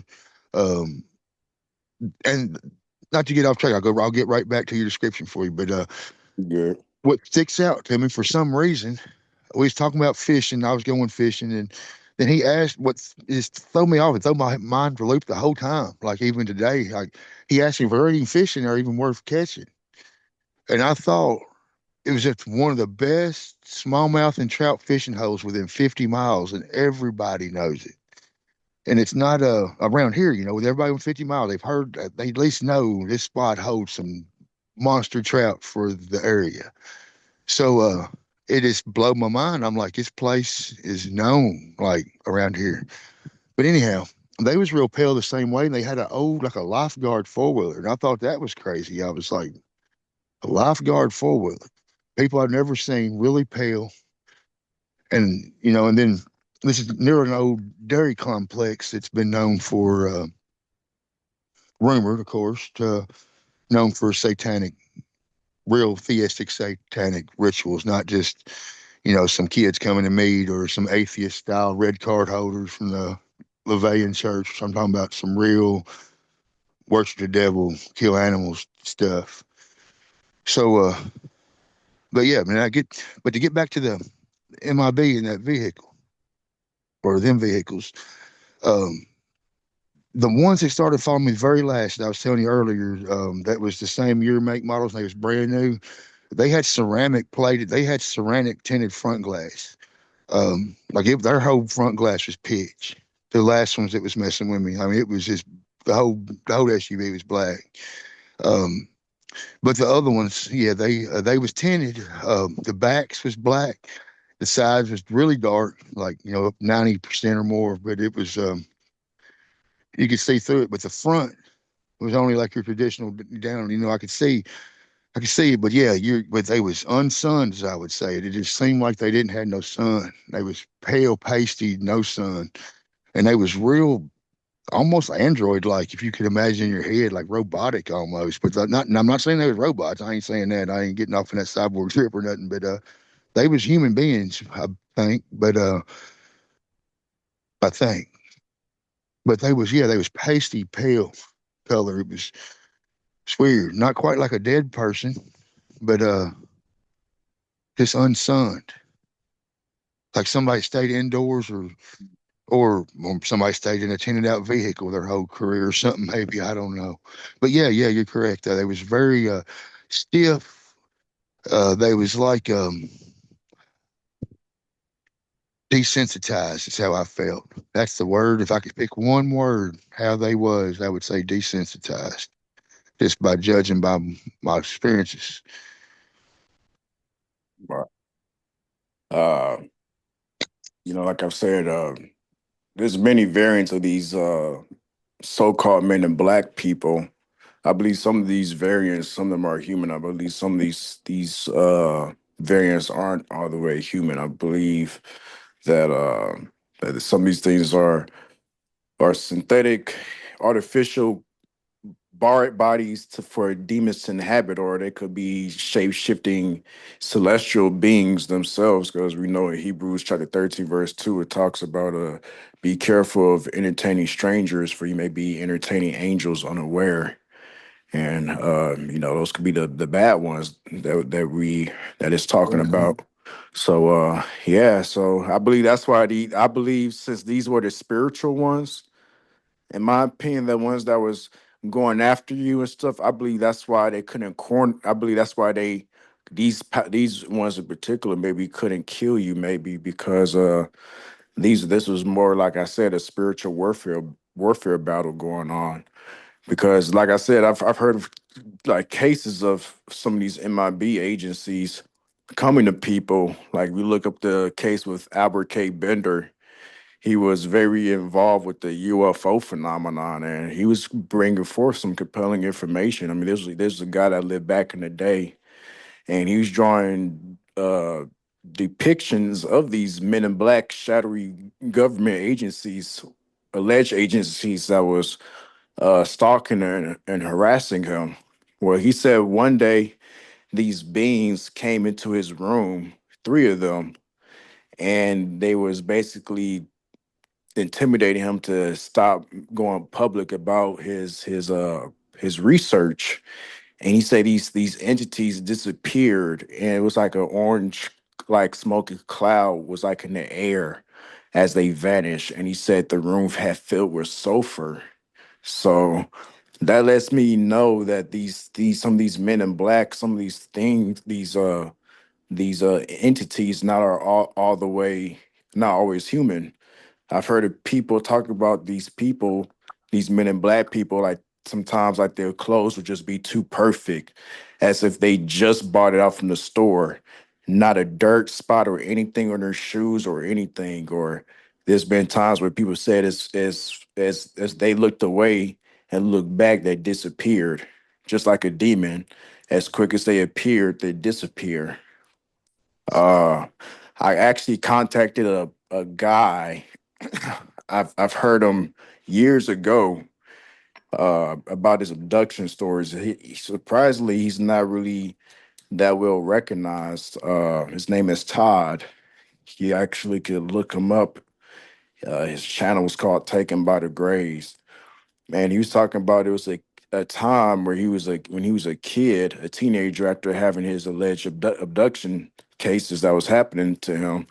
He said these men in black came to him in an old style black car. And he said the skin of these ones were like a light pale, and they forced him into the car. And there was two that was sitting in between them. And one of them had brought out this syringe, this golden syringe, and put it in his chest, and he passed out. So I don't think those were human either. You know, some people like to think that they're aliens or whatever. These men in black, but I believe aliens are demonic themselves. I don't think they're actually beings from another planet. At least that's what I believe. I believe that there are fallen angels and demons manifesting and deceiving people and actually taking people. You know, not to get off topic, but I believe there's a big Okay. link. I believe there's a big link to UFOs, missing children, missing women, people, and some of them are being escorted to underground facilities and things that we don't want to think about goes on in these places. But not to get off topic, of course, but I just wanted to include that because, like I said, when we was talking about laying things out on the table about how these creatures are playing a physical role. People are going missing. There are deaths that go too far off to be, natural animal attacks for these authorities to cover up like actual dogmen attacks as pack of wild dogs, cougars, or a bear or whatever. It doesn't, a lot of these cases don't fit those descriptions of how these bodies, how they are just torn up and how it was just covered up, you know. Just like on the Brenda Hamilton's death thing that happened in North Carolina, uh, there was an animal control officer that was on the scene, and he said he seen three large dog prints, canine prints is what he described, and it was three of them that walked across the road too far apart, in bipedal form. So that was right by where she was found in Brenda Hamilton, in the ditch, with the water that went up to her neck. And it was described her body like there's no natural land animal that can do that. They said the bite marks almost look like a shark's teeth would do. So like I said, there's no land animal that can do that. And they tried labeling that as a wild pack of dog attack, but no wild pack of dogs can do what that did to Brenda Hamilton. So yeah, Okay. And she was friends with him. That's what stuck out to me about that story. That's the one, right, where she walks with the same dogs every day, that lady? yeah, she walked the same dogs every day. This happened between the times of 5:15 to 5:30 in the morning, and her neighbors Yeah. her neighbors known her, to walk her dogs, every morning. She was a 77-year-old, I believe, school academy teacher, and yeah, they just found her body partially devoured, and I was surprised she was even still alive. but Yeah, she ended up dying as they was trying to recover her. I believe there's some theories that believe that she was trying to tell what she saw, but there were people there that was telling her to be quiet about it. Same yeah, thing what happened to Miller. Some people believe there's uh powers that came that try to silence the situation. Yeah, and I was surprised that those even went on the mainstream news. It's a pack of wild animal attacks or whatever because they try keeping the mainstream media with these attacks. They try keeping it away so it doesn't get recognized for people to do further investigations. What's really happening? yeah. There's there's been an uptick on wild dog and bear attacks in the last, I'd say, year. I don't know if you've ever searched for bear attacks, but um, what's that dude? Chooks Outdoors. He does a bear attack thing. He's a YouTube channel in Alaska, I think, but he does every now and then he does a bear attack story thing around the world. So it seems like there's an uptick, even in like Japan and stuff. But they and but I've noticed my wife is just telling me this recently. She told me at least three different wild animal attacks in Kentucky. Um, so I was like, it's seems to be an uptick in and wild dogs. Like as somebody that has had an encounter with wild dogs in my past, they that is a real threat. When them dogs turn wild, sometimes they are a threat. But I don't believe half these stories are wild dogs, or not even half. You know what I'm saying? Like, no, they got a different way they do things. Uh, Yeah, but I yeah, agree. but yeah, no, there's just too many, and it's just all been recent. Kind of that's not much. We started having our experiences with them. My dad had an encounter with a werewolf in 1979 or something. I won't go into all that, but so I know they was around and stuff. Our stories go back to way, way, way longer than that, of course. But I know just locally around here, it goes back to at least 79. Um, where actually, you know, looking at the Bell Witch situation, all that haunting at the Bell Farm, that happened when John Bell took a shot at a werewolf. So that's when that whole haunting started. But so it's been around for a long time. It's always been it's Yeah, I not agree. been yeah, and it's like Hollywood has changed it all. And I just got a feeling like anything the best way to make something not believable is to make it laugh. So like how them people here recently when all the Epstein stuff's come out and you see all these videos all over everywhere you turn it anywhere. And they'll talk like all these big people and they're telling jokes. They're telling what they're doing in joke form.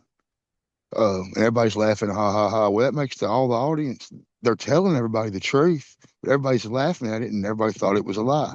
And now, like over the course of years, all these people is looking back on it and being like, wow, that was 20 years ago. I remember watching that live on TV. But it went over their head that that was true. They just did it in joke form and nobody believed it. So it's kind of like, horror movies the same way. It might not be funny. A horror movie might be not be funny to people, it's scary or whatever, but it's the same thing. If it's that scary, it's got to be fake. It's Hollywood, it's got to be fake. So they've covered up a lot of truth by putting it right out in front. But they've also made everybody believe it's all a lie through them outlets. Like I put it in my story, Wile E. Coyote. He's my favorite werewolf, so you know he's a coyote. But but um, even him, like who's gonna believe in a werewolf? Like it's just all fake. It's you know, walking coyotes ain't real. They just chase roadrunners on ink. So but yeah, I think it's all tied in together to cover it up. And at the same time, uh, these go back and have evidence in archaeology and history and stuff with people worshiping these things as gods and higher beings like Anubis. Um, pathways to the other side, so to speak, and all that. That go back to your guardian type uh, entity. Um, so yeah, it's always. I'm just kind of think they're gods, like what we call little g plural. Um, that's just kind of what I think they are, to be honest. Like there's things as these creatures have been worshipped in the past by people and are currently being worshipped by people. And and I'm sure just like the people, everybody, how like it's full circle. Like the Pope ain't the top of the Catholic Church, so he's getting used just like everybody else is. So I'm sure the dogman's like that. I'm sure to some people they're the highest order you can get. Praise their werewolf god type thing. But the werewolf answers to somebody a lot higher than they are. So I kind of that's where I kind of lean it. I think they're gods, but low on the totem pole, so to speak. That's kind of Yeah. where I'm sitting at right this moment. No, I agree with you. I believe these entities are, in a lot of ways, worship. And I mean, I've listened to a story. It was a sighting of this lady. She said she's seen these dogmen dance around in a circle, and it was like she said it was like a dancing ritual, and she said there was one in the middle that was dancing and was like chanting something, and it had horns. And I thought that was interesting, a dogman with horns. And I've heard of some other encounters where some people describe some dogmen with horns. And I know there's been people who've also misidentified the ears as horns too, but they later came and realized that the ears, I mean, the ears on his head was not horns, it was just ears. But I do believe there are some of these dogmen creatures with actual horns on their heads. There's some, like I said, there's so many different variants of these entities.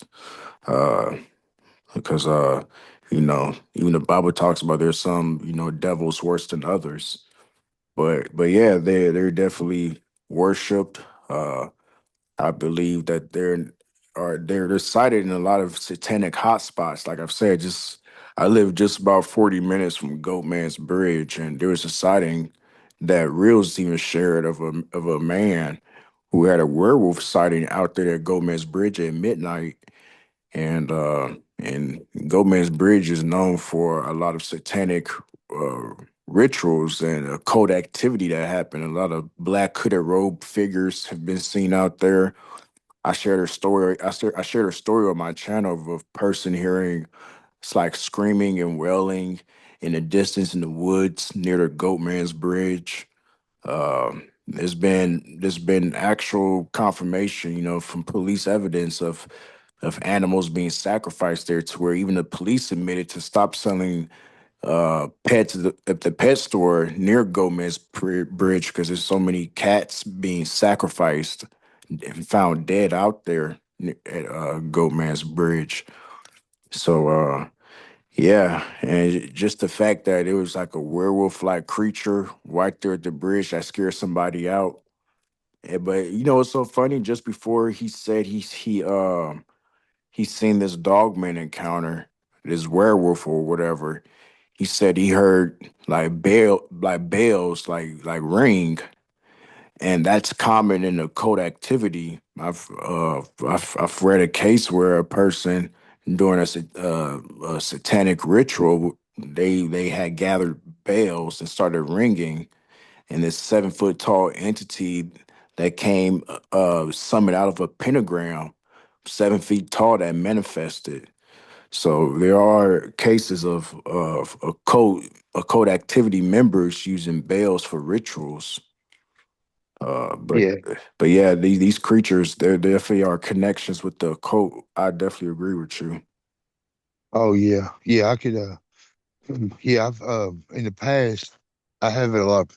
I've had some experiences with places like you're talking about.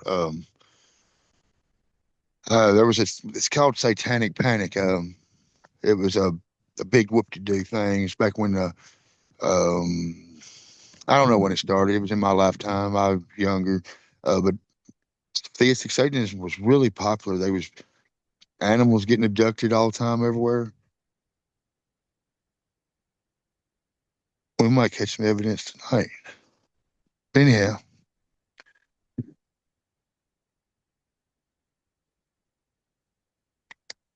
I'm sorry about that.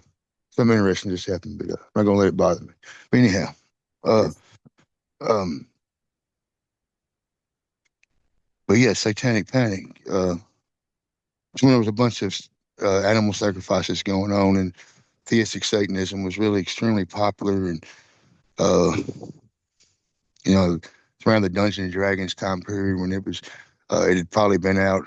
I think Dungeons and Dragons come out before I was born, I think, but this probably been 8, 9 years out or whatever. So it was getting the foothold in the world, and everybody was saying it was Satanism, but the theistic Satanism was using those outlets to get followers and stuff like that.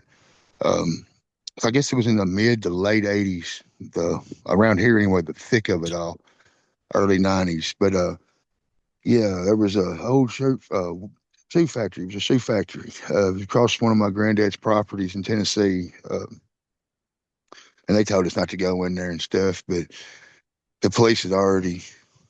I can't remember if I went in there before or after. I don't think they had do not cross tape on there first. So I went in there before actually. I think the police actually went in there and put the tape up and everything. But yeah, I did for sure. But yeah, they told us to stay away from it. And I remember seeing all these rich cars, like brand new cars I don't see around here, like I couldn't it was younger and I can't remember makes and models, but Cadillacs and Jaguars and such and stuff. Stuff you don't just see in the little rural country going to an old abandoned shoe factory. It might have been a shirt factory. Either which way, some kind of old factory. Shirt or shoe one for positive. Um, but yeah, we went off in there and there was a little altar they had made out of wood and it was blood on it and it had pentagram in the floor and there was places you could see candles had been burning and they had put all kind of symbols and writings around on the walls and stuff and uh and then of course later on it uh and they tested the blood and we heard about it. It was reported back that allegedly they didn't find any human blood in there, but it was multiple animals and stuff, different kind of animals. So uh, then I went through that wasn't the only spot like that. As time went on, we found other stuff. The satanic panic died down. Um, but there were still theistic Satanists around, but there wasn't so much, it was so bad they put curfews out. Like we didn't supposed to be out after dark and all that kind of stuff. So, everybody's stray pets was coming up missing. Goats and sheep and stuff was coming up missing out of from farmers and small calves, like everywhere. Um, so yeah, that went on around there. I got to investigate several places, and as I got older, more of them. Uh, but yeah, that's some real deal stuff there. I've actually got a childhood friend that went down that path, and I can't say too much, but I pray for him and stuff. But yeah, that stuff's really real. That magic stuff. That ain't just mumbo jumbo. Like, yeah, that's some real dark stuff there. And it's got its own power with it that, and these people, worst thing is these people think they control them demons they're playing with. In their mind, like I summon the demon I'm playing with, but that no, the demon's just coming. They didn't get summoned none. They're just coming because they want to mess them up. So they control that soul. They didn't want that one unless we can do something to help them. And the Lord chooses to get involved there. But right. yeah, and I could I tell you stories for days along that one. That most people wouldn't even believe it in any which way. right. I agree. Um, I do want to talk about that one time you said you was out with your little one. They were scared because you believe there's a dogman in the area, but you just basically told them to keep the faith. You want to go in on how that went down? Yeah, let's see. I'm trying to think about what time you're talking. That's happened more than once. You could Uh, you could start from the first one and go to each encounter. um, let's see. I don't know if you're talking about my son or my daughter. Um, Uh, I'm pretty like I said, it's been a minute since I heard the and it's story the one of I, yours. If you the want one I to, wrote about. Yeah, you're talking about the. I think I wrote about the ones I wrote about was my daughter, my uncle and his dog had died, and I don't know if you're talking about that one or if you're talking about where we went camping. And me, my wife, and my son, we was camping and we yeah, had issues with it all night long. yeah, I think it was that one. Okay, that's my son. Yeah, that was back before his injury. But yeah, yeah, we was at the campsite that night, or a campsite. We go to different places. We was at a campsite on creek bottom. It started out that night, everything was fine, and like, okay, I am a werewolf researcher. I consider myself, and I try not to wear no label, but I can't hide. You know, I've did some in-depth study on it, so you know that's accurate. But when I do go out in the woods, uh, I'm I'm I'm not out there hunting monsters. You know what I'm saying? I'm going out there to enjoy myself. I'm going out there to live my life like I always have and wanted to, enjoy nature and the earth. You know, I'm not out there to just find boogers. You know what I'm saying? So, um, I'm an outdoorsman first, and then everything else falls in line if it happens. So, saying that, you know, we're out there just enjoying the place, and these hounds open up, and they was probably about as far away as you can hear a hound, 400 yards maybe. Of course, you might be able to hear a hound farther or less, but you know, I've lived in a, we was out in a hilly, ridgy, you know what I'm saying? Sound dies off sometimes pretty quick. But anyway, I'm gonna say them hounds is probably 400 or 500, about 400 yards. And then wasn't long after that, we hear something. It reminds me of like a sound of a deer coming down through there. And but yeah, it trying to think what exactly happened first. Okay, the first time it went across the creek. Was three major times we've dealt with this thing that night, but one time was longer. Anyhow, the very first time my wife was up, it just come down through there, and it crossed the creek, and it stopped right on the other side of the creek, and it seemed like it hadn't seen us at this point. At least that's how I felt. Um, and it was looking back towards the direction of the hounds. Now the hounds were still going. Let me think. Let me get in turn away. They were still going west, and they're still going to be about 300-400 yards. Um, let's see, north of me, and they're traveling west towards the creek. This creature had come to the south and then crossed the creek to the west. Um, the hounds are still going dead west, but the creature was looking back towards the hounds, and I can see one glowing campfire looking eye, that same color I had come to my house that night, you know. And I remember telling my wife, in, you know, there's one right there. Like there's one of them things right there. And that's when it turns and looks back over. We see it's both glowing eyes. It looks back. The hounds are getting closer to the west, and it turned and went away from us. The way away from, you know, like just like it kept its own original track. You know, it had stopped there and turned around, and then turned back around and went that way. Um, um, then that was about the end of it. We heard the hounds course on down through our ways, but they never come our way. They So I never could figure out if the hounds jumped it up and scared it, or either which way. The hounds didn't come down through her on its trail. So I don't know, but I don't know if the hounds jumped it up, scared it, if it was leaving longer. I don't know. I just know that was how the timing was that night. So that was the end of that for a little while. And then out of the blue, something comes charging up the creek.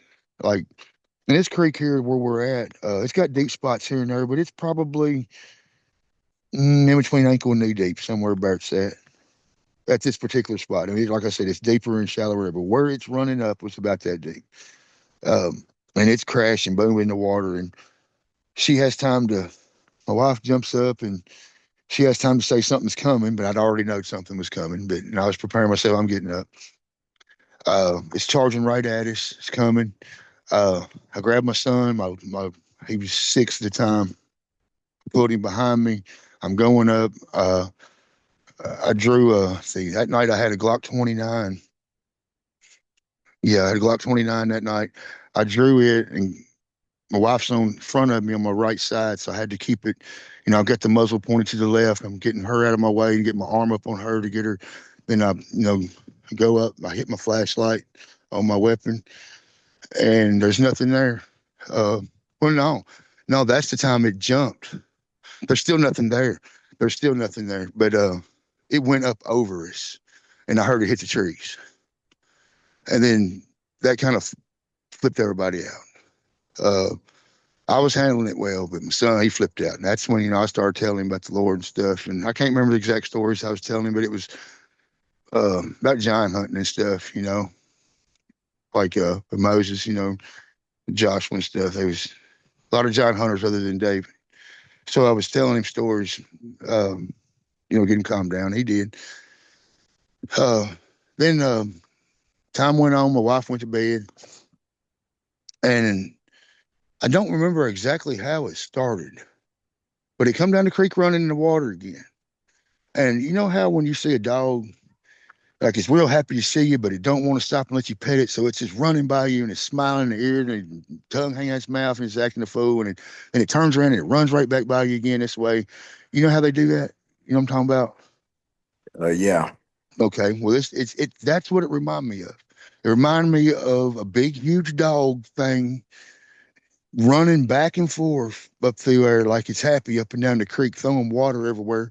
And when I popped the flashlight on, it was going back and forth, but there wasn't nothing there. It was just like glimmers and flickers every now and then.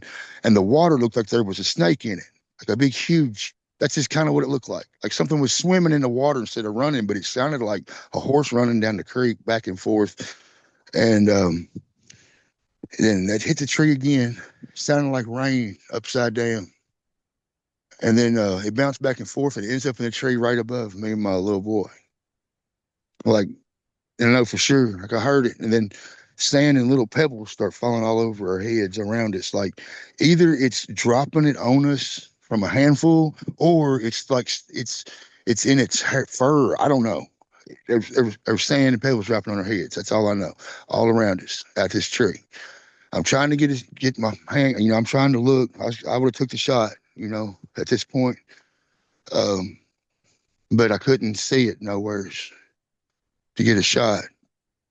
And it was a pretty good sized tree we was under, and we stepped away from the fire. I got to feeling really uncomfortable in the fire because I was in the light, and I was like, I got to get in the darkness. My eyes was dim. I needed my eyes, so I had to get something darker.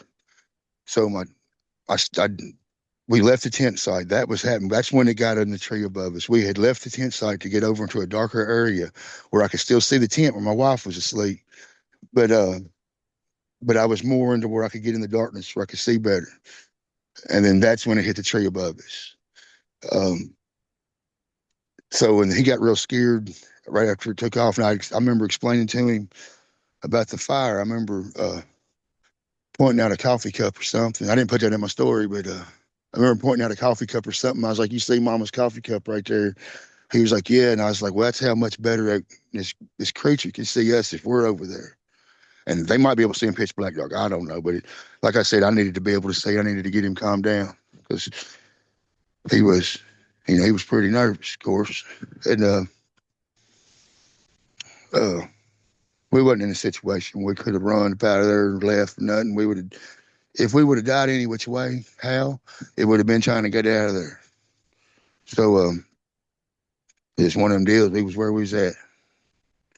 So but yeah, that's I talked to him about the Lord, and he got back on track, and he finally passed out on me at night finally, and I got him put in the tent and everything. He passed out with me outside. He didn't go lay down. I kept trying to get him to go lay down when he was nodding, but oh yeah, when it after the sand falling in us, I couldn't get a shot. It jumped off, and it sounded like upside down rain. It took off and went that way. I say that way because but it went back downstream. Um, so yeah, I got him calmed down. He ended up nodding off on me. I got him in tent with his mom and stuff. Um, I went ahead and sat on out there to tent a while, and outside where the campfire was, make sure it wasn't going to letting it burn out, make sure it wasn't gonna we ain't gonna blow no. I don't almost cause no forest fire. You know what I'm saying? Like I was trying to do what I was supposed to. So nothing else happens there, and I sat there for a while, and I finally go to lay down, and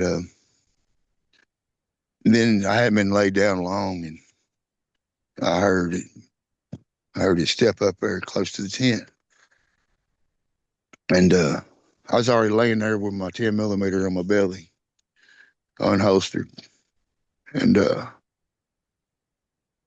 then at this point in my mind, I was still strongly leaning to it to being physical, and if if it was a dangerous creature like it's killing people, and I was going to collect the evidence. So I'm waiting for it to slip so I can take it out. That's what my whole plan was the whole time. So I'm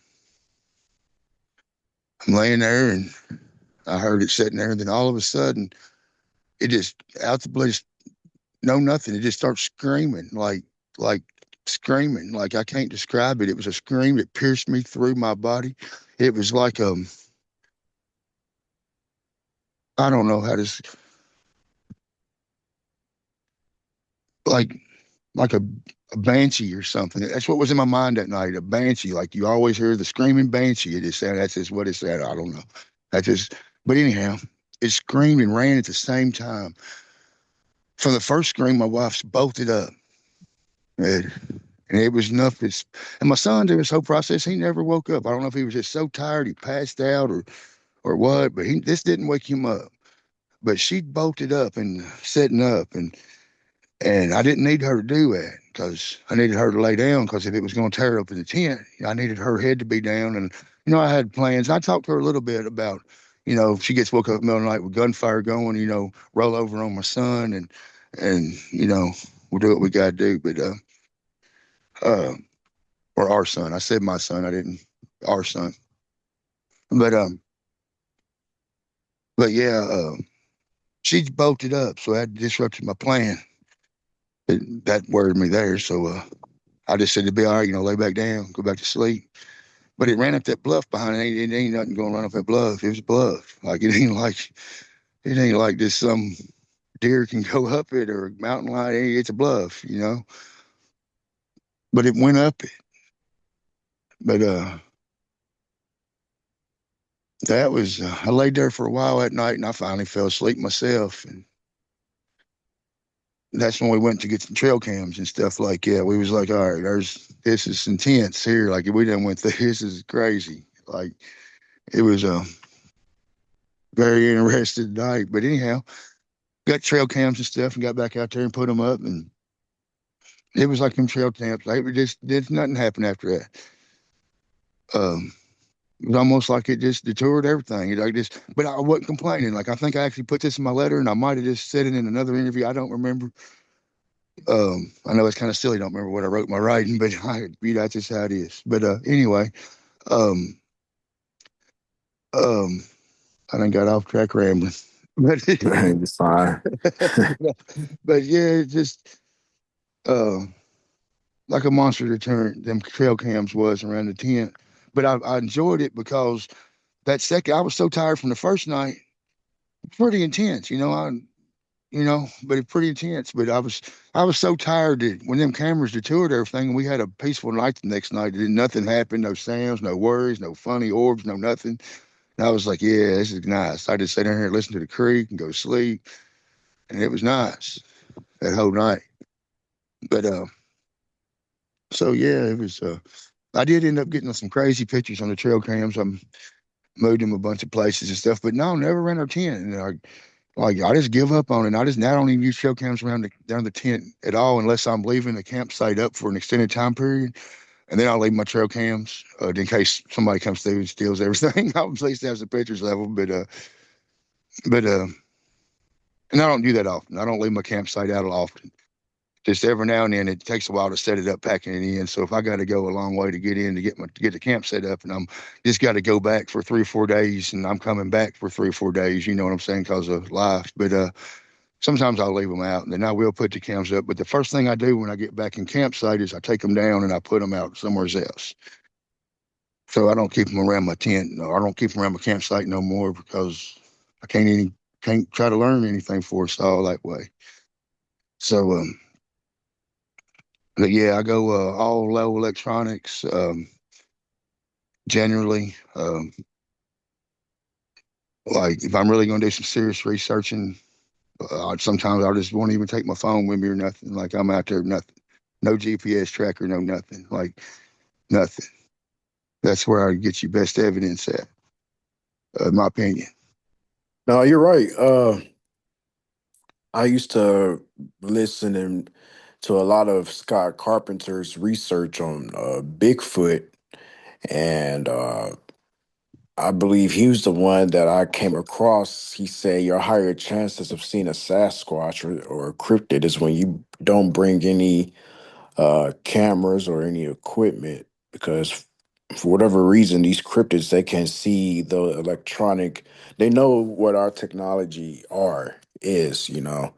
They they could see spiritually, they could detect electronic, and and they try to avoid being on the cameras and stuff. That's why some people, when they have these dogman sightings, they put motion lights and stuff around their property because they know these things don't like to be seen for the most part.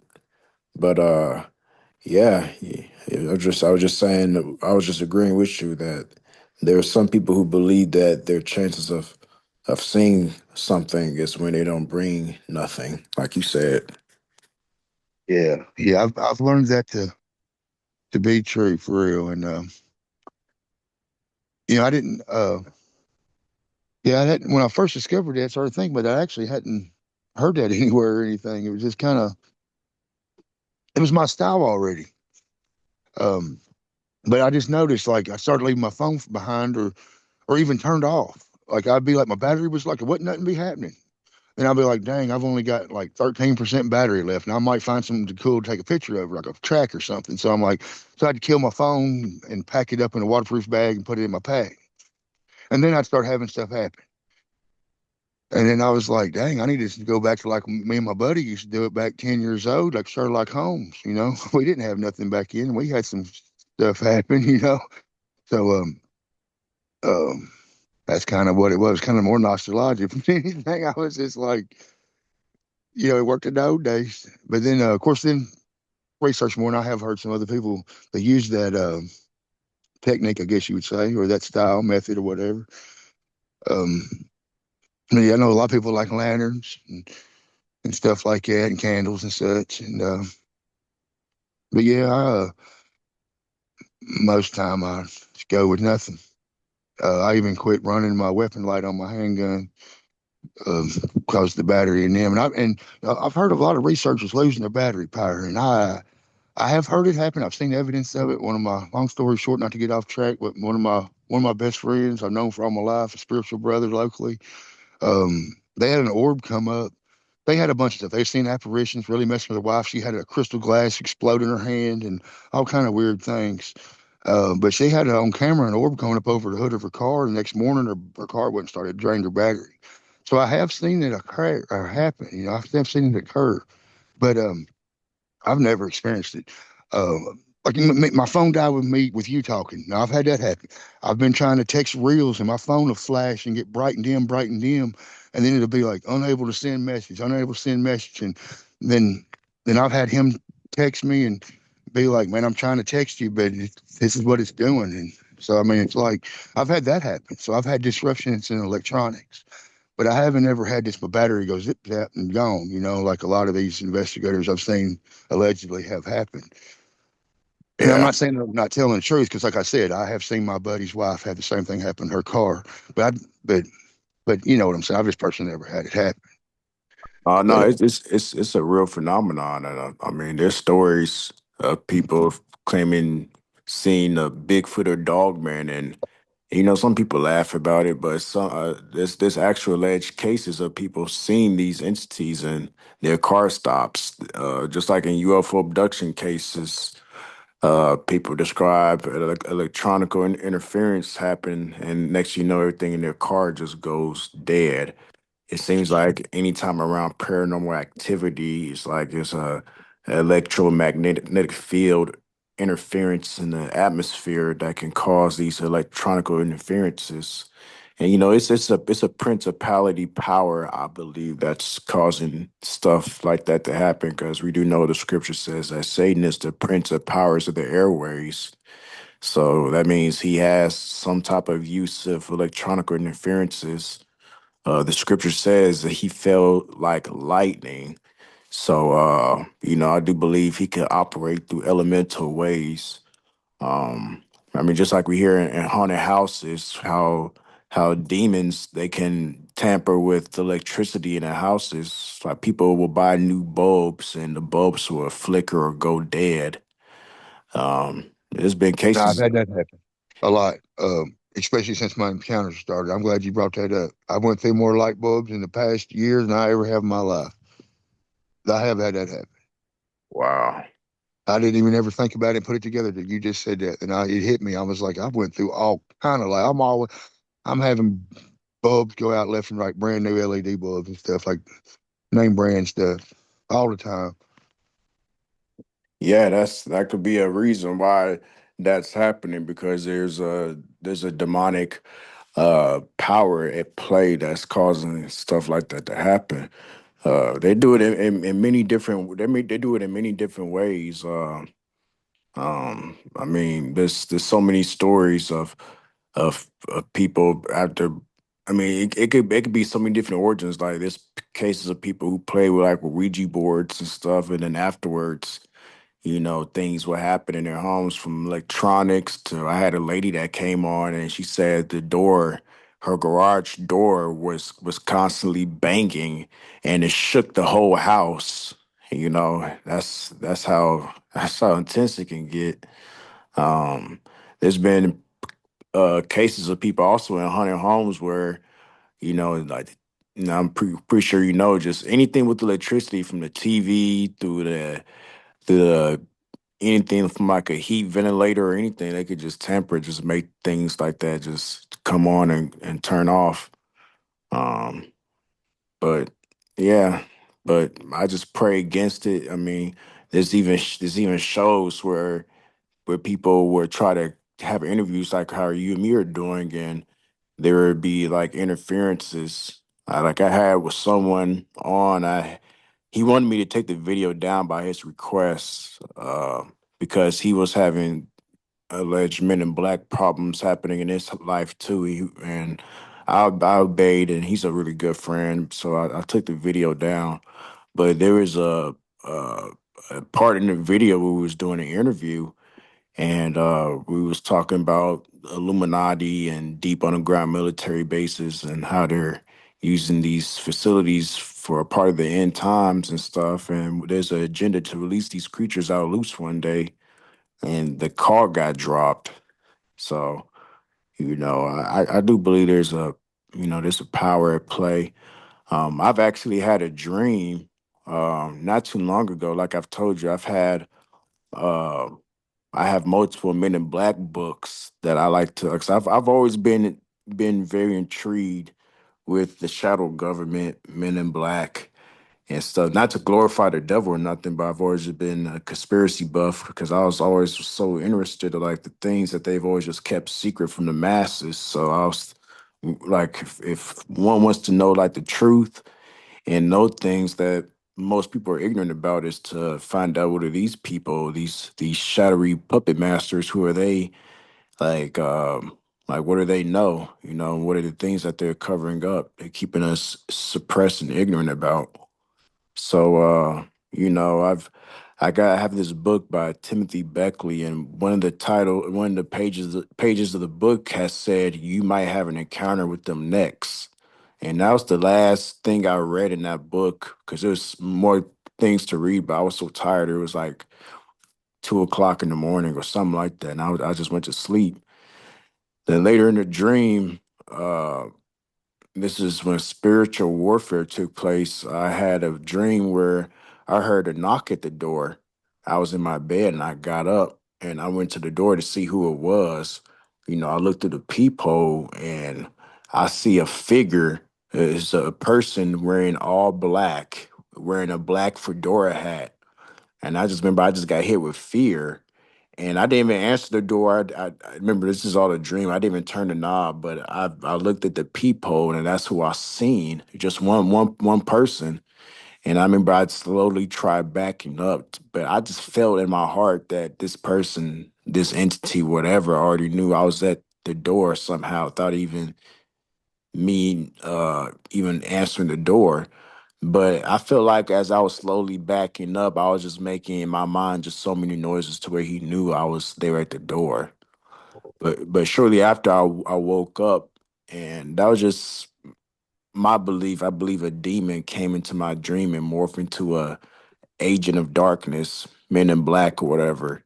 And this is into pursuit to try to maybe silence me or whatever, because I've studied and researched these powers, and I listened to an Art Bell interview. I talked with Stan Dale about this in my last interview. I had heard an interview between Art Bell and Nick Redfern.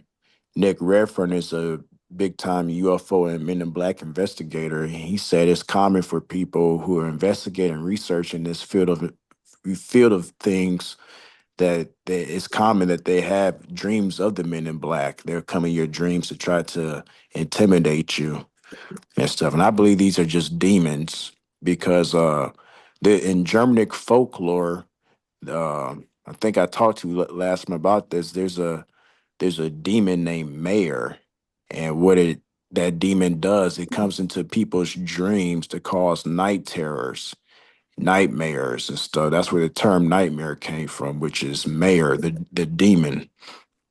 Yeah, that's true. Yeah. Yeah.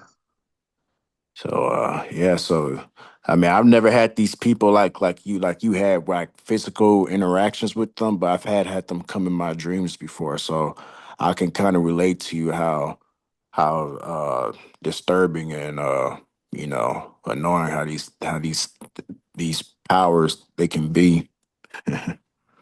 Yeah, yeah, that's got aggravating. Yeah, stupid train. I'm a long way away from the train, but it sure don't sound like it when it's honking. Right.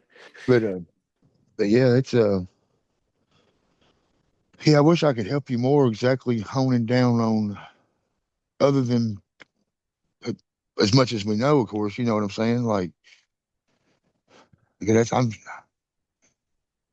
had enough experience with them to know that they exist, that they're real. It's a real thing going on. But other than that, I can't. I've tried and tried and tried to find any way to run back to find a source of their modern organization, so to speak, and it they're good. That's all I know. Um, I mean, I'm not nobody, but I got like I got connections from my past, but I've never been connected with anybody that's high enough to get me anywhere with these people. Mm. You know what I mean? So I don't Yeah. know. I don't know. There's definitely demonically, that's just a given there.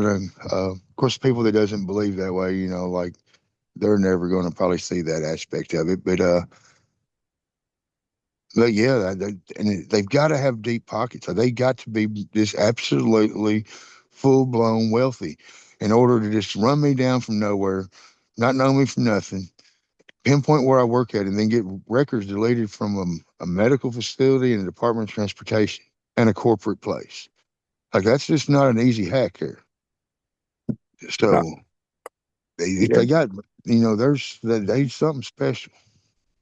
Right. And yeah, I believe they're tied in with the big banks, big pharma, big oil, the monetary system. I believe they got connections to do a lot of things. I mean, just like why the dollar, the Illuminati dollar, why it has a pyramid on the back, because most of our transactions goes to them. So I mean, that's another clue that they are tied to a lot of these power systems, even the courthouse, and how they're able to really frame people if that's what they really want to do. They can make you like I said, I talked with Al Santoriga, and he said that these powers, after his Dogman sighting, he said they came to him and they said, it would be a shame if you got locked up for child pornography. If we found child pornography on your PC, so they was trying to frame him and to stop talking about this encounter and to stop going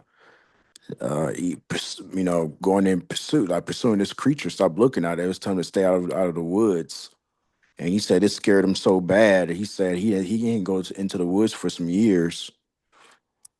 So and he told us he said the other agency had told him and said he'll label his friend as a domestic terrorist in New York. He said it'd be a shame if we bust down your friend's apartment door and we found all these guns in your house. And he said in the state of New York, you can't even get a lawyer if they label you as a domestic terrorist. They'll throw you automatically in jail.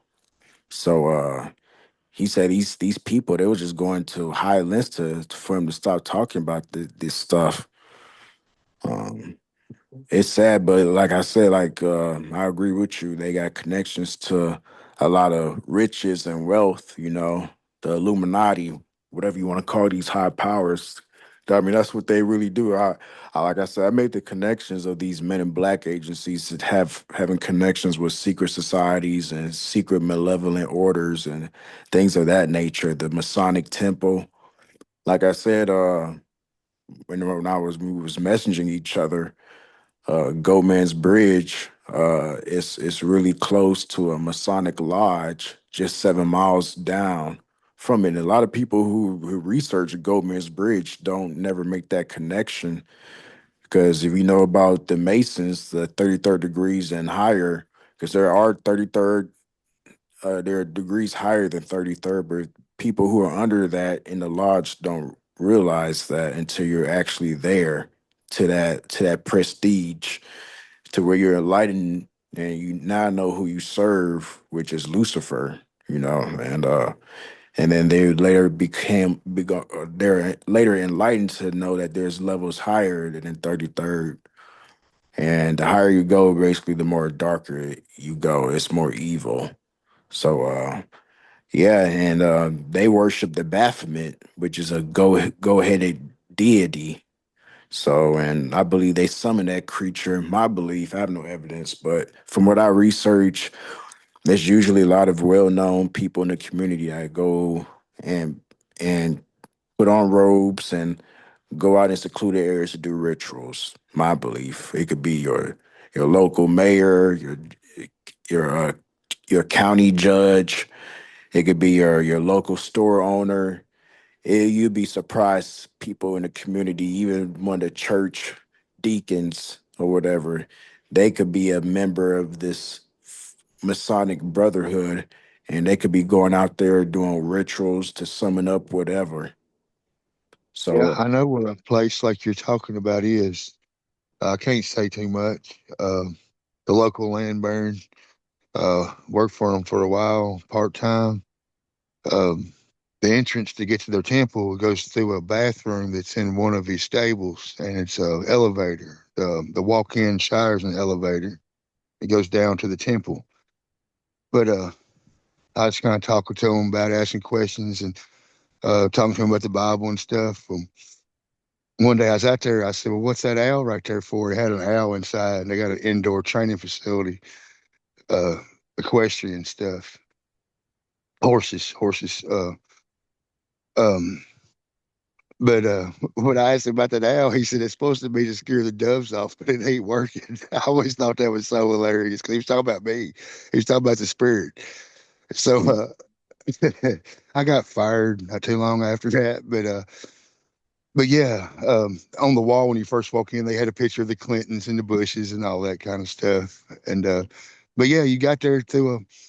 It was like a little. It was a trainer's bathroom for the horse trainer's bathroom where they get cleaned up at or whatever. But yeah, the walk-in stall shower was a elevator, and you wouldn't even know it. They made it real nice, like when you could look at it and you could tell if you knew what you was looking for. Once you got in there looking, you'd be like, yeah, it's an elevator shaft. But if you was just to walk in there to use the toilet or something and leave, you would never know that little shower was an elevator.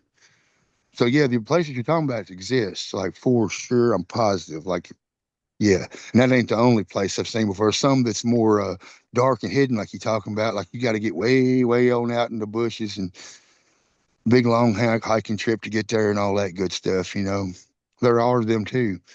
Uh, then the random abandoned old facilities and stuff. They'll use them. I've noticed, and of course, I've seen places with caves. You'll see a bunch of like limousines and everything, especially over in the Daniel Boone. There's a couple of places like that. A lot of them have resource contracts to where they got like mines or whatever. So they got a mining operation, but then all of a sudden you'll see these limousines and such and black tinted window vans, like big passenger vans, like it'll hold 12, 16 people, whatever, all pitch out black, you know.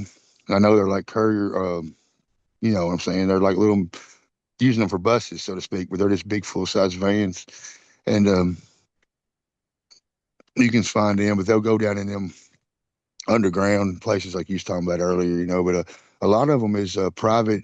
Like I was saying, they're if you got to search in the public records and stuff, you'll see a lot of them has to do with resources, different minerals and stuff. Even it ain't got to be gold and silver to have value, you know.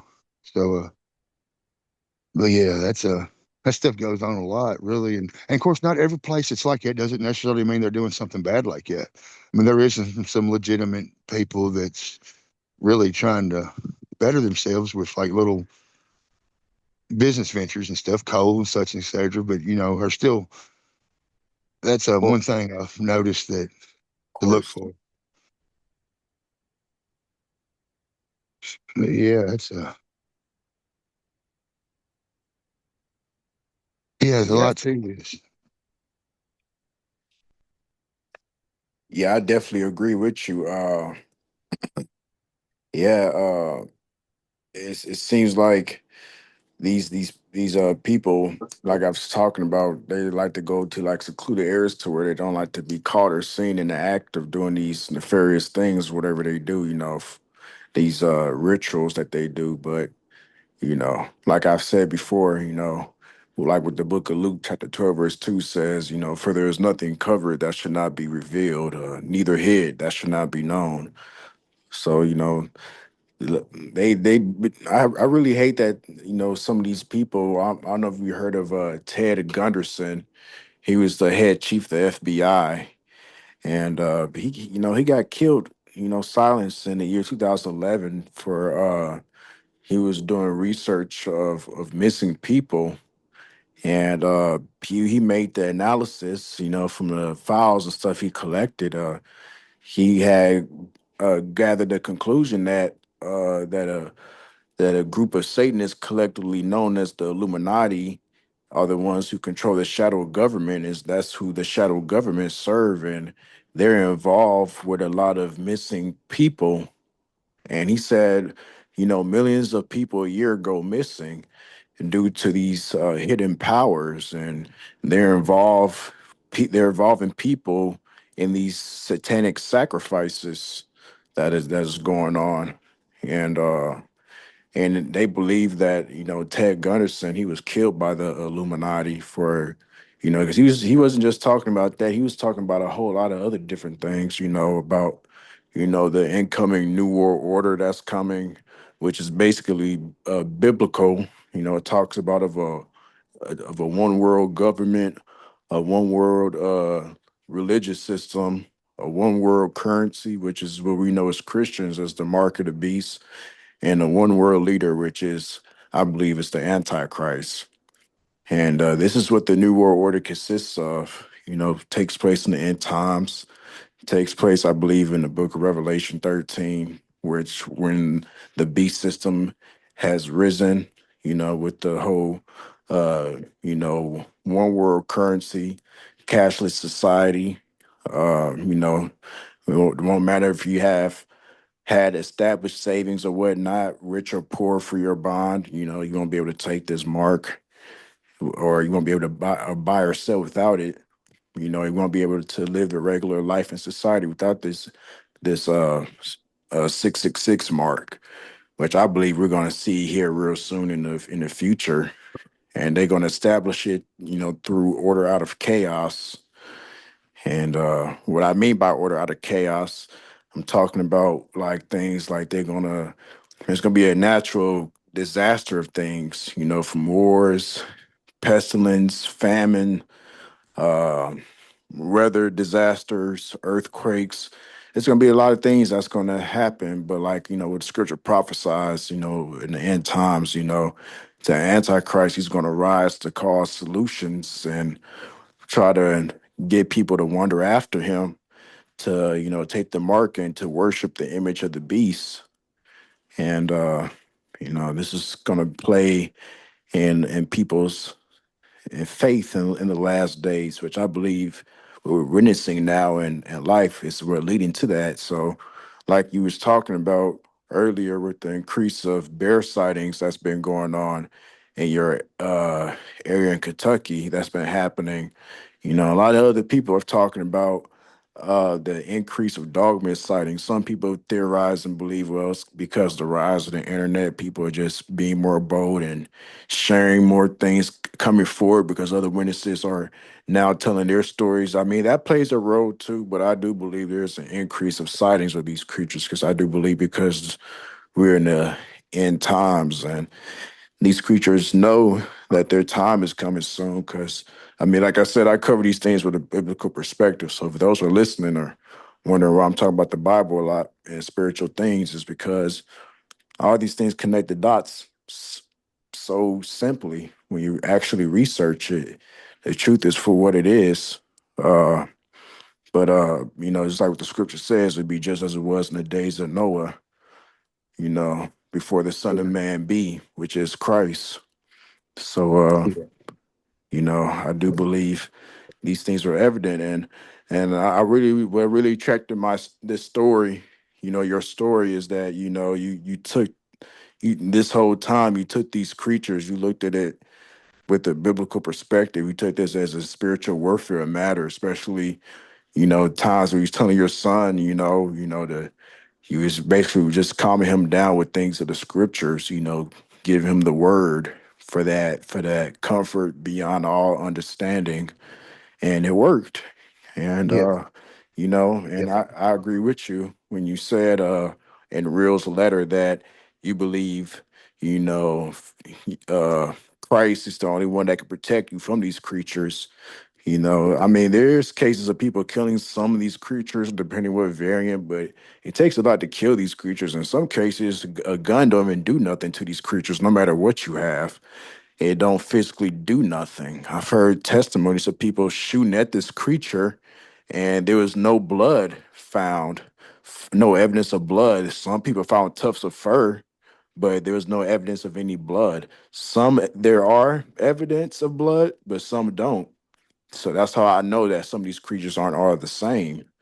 So, but I believe that your best bet against all these creatures is using the power of Jesus Christ, because that's the only name I came down to where people used or prayed, and these creatures could not harm them. They either backed off or fled. That's just from what I've investigated and researched. yeah, yeah. That's true. I believe, and what I've learned, but yeah, and I've thought, like I was mentioned earlier, I've been through a lot. There's a right way and a wrong way to do things all the way. We can get into ourselves and we're just sitting there dealing with such authority. Um, but like I said, if I've thought about just using the authorities that we're given, just get rid of them. Just boom, they're gone. I've got the faith. But I'm trying to figure out what's going on more. So, and I haven't been directly told by the Lord to move that direction. And there's also a scripture. I can't remember it. It's my head, but it says, "Go in the world and preach the gospel to all creatures." And then there's a verse in Isaiah that talks about even these type creatures will honor because of us, and he thinks I think the Lord calls us chosen and His praise in that verse. in Isaiah. But so I'm still open to preaching of these things, I guess you would say. I don't know, but I don't want to do that either without more information. Yeah. So that's why I haven't, for anybody listening, and that's easy to be to comment in the comments or something, just be like, why don't you just use the name of Jesus and cast them away? Well, that's why, um, it says in there that to be thankful there, don't go bragging around the world that we can make these spirits move, but be rather be thankful their names are written in heaven. So, so I just don't want to ruin everybody's blessing, so to speak, just for using the authority given to us just because I'm afraid or something. So I don't want to be outside his will if he has put me in a situation to learn and deliver more to the world that might be able to help somebody. So that's the only reason I haven't used the authority that comes with our names being written in heaven with these creatures, aside from the faith of protection and there's a lot of other prayers that's been answered along my path here with these things. So, but yeah, that's I'm trying to balance the researcher and the disciple of myself just together at the same time. Got to walk together with each other. Yeah. But keep a clear conscience also. Like I was saying, if the Lord lays it on my heart, my gut feels funny, if something, if I feel that the Lord is giving me some instinctive unction, then that changes that day and that moment and that time. But until then, I can only just trust Him and try to accumulate any knowledge and convert it to wisdom and pass it along if I can. That's all I can do, and Yeah. that's what I want somebody to do for me. So what I try to do. Yeah. I agree, brother. Only way we're gonna be able to get knowledge and wisdom is just seeking through the word itself, going to God and He give us the answers, through different ways. It could be sometimes through a stranger or, you could be reading something and next thing you know, you stumble across something just right there and that was just of God. It works in mysterious ways. It's funny how that played out a part of my life time to time. Yeah. And countless times I can remember, I ask him something and he'll answer it in a way. Sometimes people talk about it, hear audible voices and stuff. He'll give answers directly like that. I've never experienced that, but he's have shown me things in different ways. Like I could come across a video on YouTube, some things shortly after I prayed, and lo and behold, is right there. You know, Oh yeah. so Oh yeah.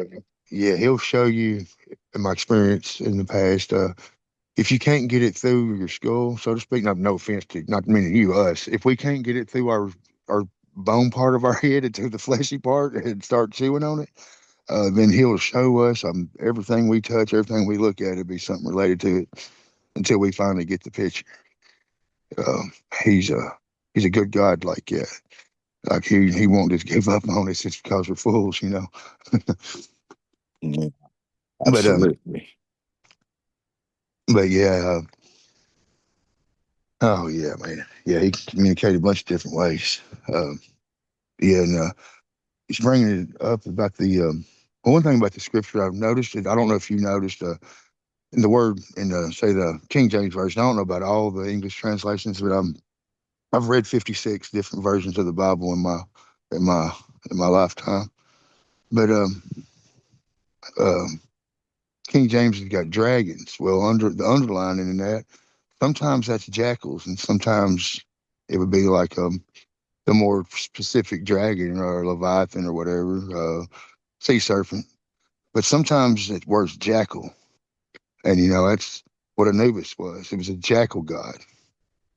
So a lot of them words, cockatrice, stuff like that, they're in relation uh, to demons. Um, mentions the goat man and stuff, of course. But yeah, a lot of times that word dragon in there is really jackal. And so that opened up my understanding a lot. I was like, okay, now I'm seeing that this dog man is actually literally in the scriptures. So it's easy when I first started going through all of it with my spiritual walk at the time. It'd have been easy for me to just write it down as tricks of the devil and been done with it. Period. End of story. It was just a spell. It was an illusion. And I could have wrote it right off. But it was little stuff like that. And like I was saying, I've read lots of scriptures and studied it for a long time now. Um, no, that was always over my head. I never noticed the dog man was right there in the scriptures as the jackal demon. But Yeah, yeah, so that's and of course once I got to looking at everything a little different that way, and I started seeing, I was like, oh yeah, there's all kinds of variety of these little g plurals. So yeah, that's really got what my mind thinking. They're just gods, period. Like gods. I'd say demons is a good. I mean, Nephilim. Like there was a lot of stuff could fall under that little g plural gods. yeah. Revelation chapter 22, verse 15 talks about outside are the dogs, the sorcerers, you Yeah, know. so yeah, So sometimes I know the scripture when it referenced dogs, it was talking about the humans in ways, but I believe it's also talking about potentially, dogs of war or something, maybe something like a super soldier, like, scripture does gives us hints of things. I know a lot of people like to try to debunk these things from scripture, but just because something isn't always specifically detailed in scripture doesn't mean it doesn't exist, but it does gives us clues. You talk about how dark-headed beings do appear among the scriptures, and it even talks about the angels, how they have like animalistic forms and stuff. So yeah, uh, sure was. these things they exist. The supernatural, the hybrid beings of animals. I mean, they've been said in ancient texts.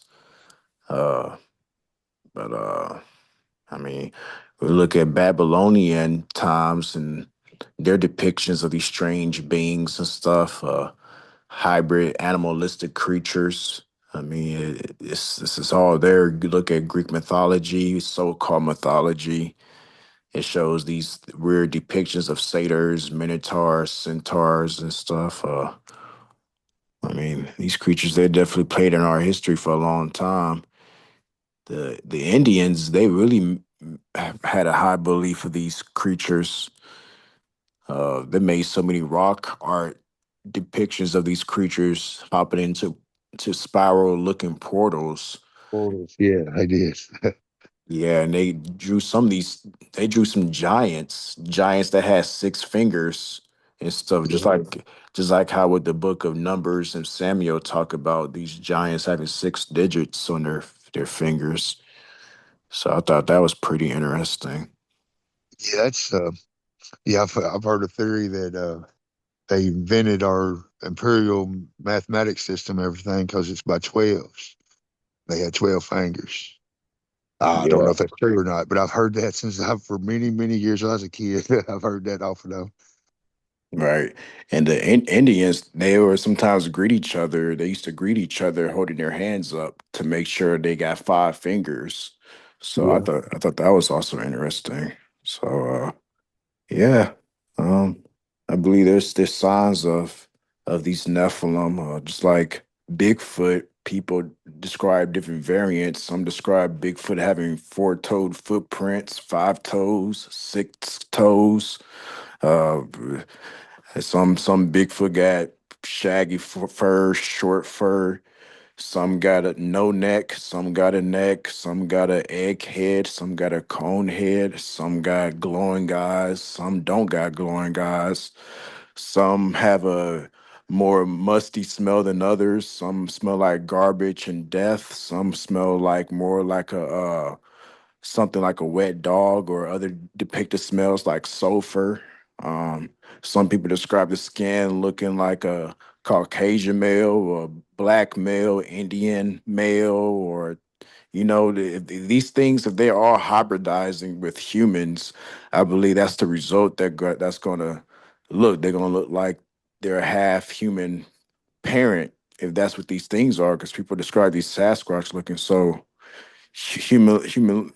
similar. Some were terrorizing, terrific, or I can't even talk. It's getting late for me, but Okay, for real.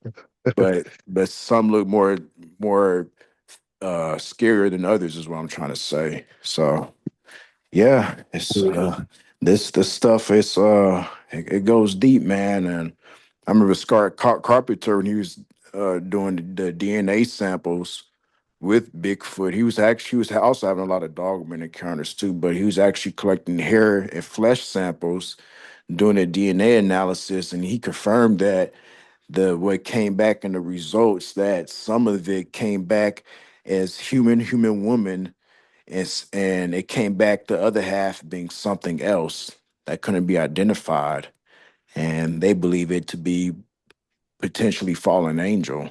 So I thought that Yeah, was I thought that was pretty interesting. yeah, yeah. All that stuff's interesting to me. I've just never, I haven't ran up on any thing got it tested myself to actually see the results myself. Personally. So uh, don't mean I won't. Just haven't yet. But Yeah. I just be careful going out there. Any evidence you do collect. I remember it was this person that had collected. I don't know if it was a true or not, but it was this reporter who was sending an email. He collected a dogman hair sample, and he said it smelled like death. And he said this even in the bag, you could still smell it. That's how strong it was. So yeah, I thought that was very interesting. my dad said it smelled like a, a wet dog and ammonia. Wow. Yeah, that's Yeah. common. Yeah, and I've heard other people say wet dog and cat urine, which is the same thing as ammonia smell. So yeah, but that's what his smelled like. I didn't have any smells, but I probably wouldn't have had where I was at, the way the wind was blowing. But I didn't. Uh, now I have smelled a lot of crazy smells out in the woods and stuff, and like a dead animal smell, some kind of that's normal sometimes. Coyotes, they stink, especially if you get up around the den. They got somebody that don't know what they smell like and smell them for the first time. They'll think they're in a dog manhole for sure. They are nasty smelling. Um, but yeah, I've smelled some stuff out in the woods. It was just out of place. This wasn't right. Uh, but as far as the dogman goes, in my experience, I haven't yet experienced any smells with it. So still waiting on that one. And I was close one time, or twice I was close. Once it come down beside of me and was just gone really fast, like it never quit moving type. Um, I've still wondered if maybe it come down to get me and then the Lord protected me or something like it, or something. I don't know, but I just know it come down right beside of me. If I'd been facing a different direction, I could almost kicked it or something. I could have grabbed, I could have touched it. But no smells that time either. And I didn't smell anything. Um, One time I found a strange kill site, and it wasn't. It smelled like burnt hair everywhere. And then a lot of times a cougar kill site, they'll smell like burnt hair. I think it's where a cougar they'll kind of tear the hair off. They're a real clean eater. So when they're tearing and getting them open to clean it, sometimes it'll leave that burning hair smell. But um, the kill site didn't. Like I said, they're a real clean eater. And this particular kill site wasn't clean. Um, I've got some pictures I can send you sometime in the future. I'm sure you can Google a cougar kill site, but I've actually got them myself personally that I've taken myself. So, you know, uh, so I've come up with some weird things like that. It doesn't make any sense. It doesn't fit anything that's, that we know about. Uh, but like I said, no pure evidence to go on other than just I don't know. Like, I can just share what little bit I found here and there with a big old I don't know attached to it. I'd much rather tell you I don't know than I would tell you wrong outright on purpose. But so but yeah, there's still as much as I'm still learning, but Yeah, there's that's how we're gonna be able to learn this, communicating, talking about these. That's the thing. I learn something different every new encounter. I learn new things as I continue talking to a lot of different eyewitnesses, researchers, and alleged insiders, whistleblowers, or whatever. I'm learning different things, and I just add on to my book of knowledge, and try to decipher and discern what I believe is truth. You know, that's how we elevate in knowledge. But I believe just, especially if you are a believer, just continue having the Holy Spirit to help you discern and to decipher the right things so you could make sure you won't be led into deception to a lot of things because the enemy will give us much knowledge of things because that's how he likes to attract people with things with knowledge as well. But you know, we as a researcher, I consider myself. I do I do like to put out there that learning too much of this stuff can be dangerous to a person who's not spiritually protected or embedded in Christ as they should, because this stuff can lead people down the wrong rabbit hole and stuff, or not just that, it can invite something that you might not be strong enough to handle yet and stuff. But oh, yeah, big time. Yeah, you it know, this creature still souls. That's for sure. Uh, yeah, and I've just seen so many people and like a lot of people lock themselves. Like I've interviewed people and talked to them, especially since I've got into it more. And there's a lot of people out there just locked themselves in their house. Like they don't want to, they'll go out in daytime, right in their vehicle, barely go to work, come back and right back in their house. Like they don't feel comfortable nowhere but work in the grocery store and inside their locked home. And to me, that's a dogman's got them already. He's living under their oppression, or the people was living under the dogman's oppression at that point, at the bare minimum. He might even have them possessed at that point. Um, but he's definitely, if somebody's so afraid of the dogman that they are, see, it goes back over into worship, in my opinion. Uh, you start fearing the dogman, and then the more you fear the dogman, the less you fear God. Fear of God isn't a good thing, a good honor. So the more you worship this dogman, not you, people, the more people worship the dogman, the less they're worshiping the Lord. So, like you said, it'll just take them around. They're just walking dead. They're undead at the point. So, yeah, and a lot of people just live on that fear. I've met people that's interested in dogman, but if it ain't scary to them, and I've talked to people that are basically like, why am I not afraid? It's because of the Lord, of course. Um, but sometimes they're just baffled. Like it's automatically they just don't almost discard me and just don't even want to believe me just because I'm not afraid. Because the whole essence of their belief and ideology about the dog man is fear based. So that the dog man's got them. Just like you said, they wasn't spiritually strong enough to have been walking in this hunting this werewolf, and then the next thing you know, he's got them. They don't even know it. They're just walking around telling the world all wrong, all about the dog man. The whole time they're worshiping them unaware. I've seen that happen a bunch. yeah, yeah, I agree. That's exactly what's taking place, and that's what. that's where we are. That's the whole thing. Like with this documentary with the whole UFO thing.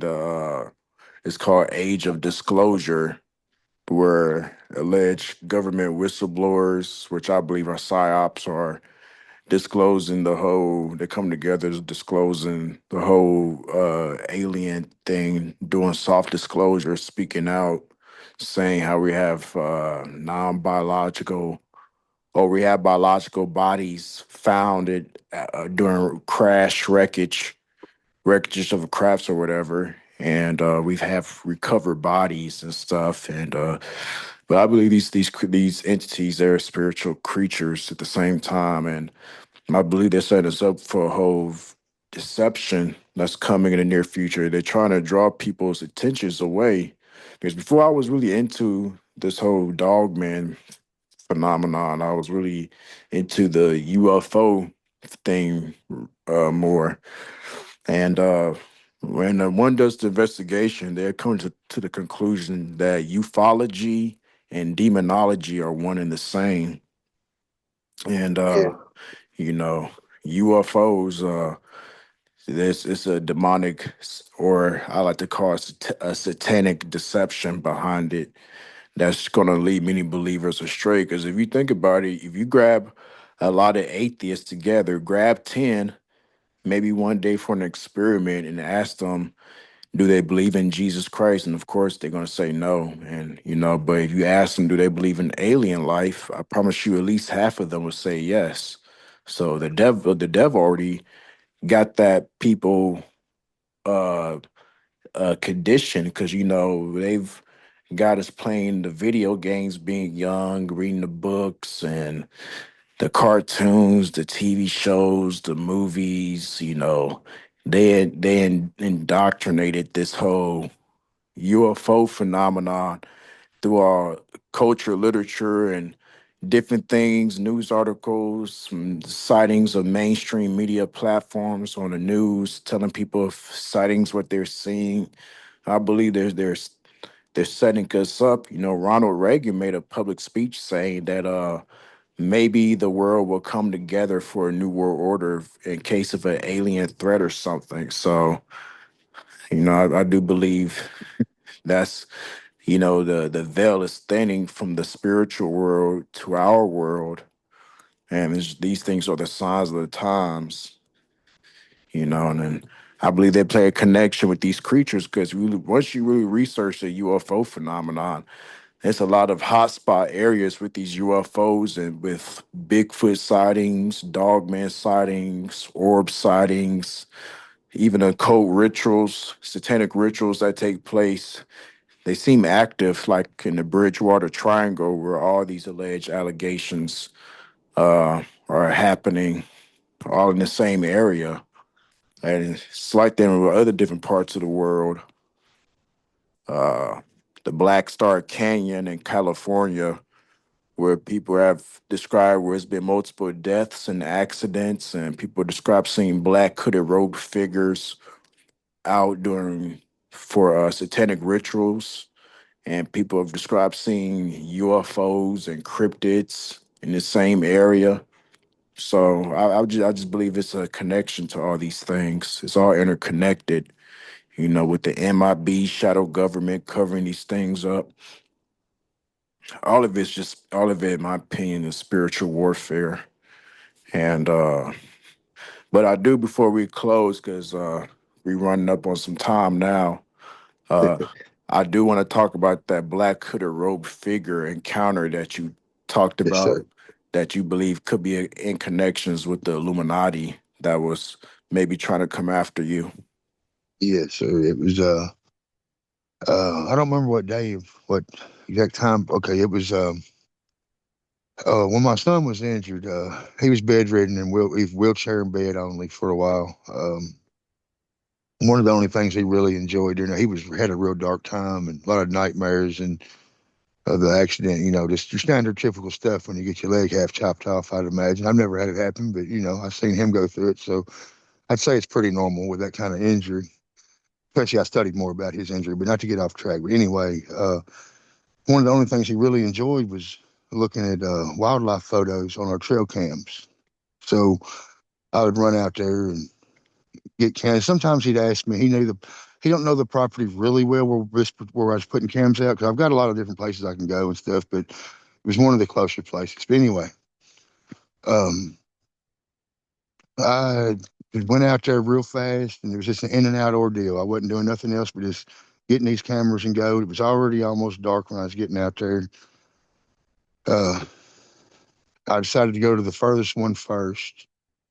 And I was about halfway. I had to go up over a ridge on the low side of the ridge. You know, it's a bluff on down, but just when very beginning of the ridge, I can get up it. You know, it was you got to zigzag a little bit, and it's a pretty strenuous. But anyhow, I go to the longest one first. Well, I was about halfway back there, and the I'm one of the only people at this particular property that could come out there without calling him. And he knew my situation. He always likes everybody. He don't let many people come, period. But I was one of the only ones under my situation and stuff with my son and him knowing what I was doing. I didn't have to call and let him know or nothing like that.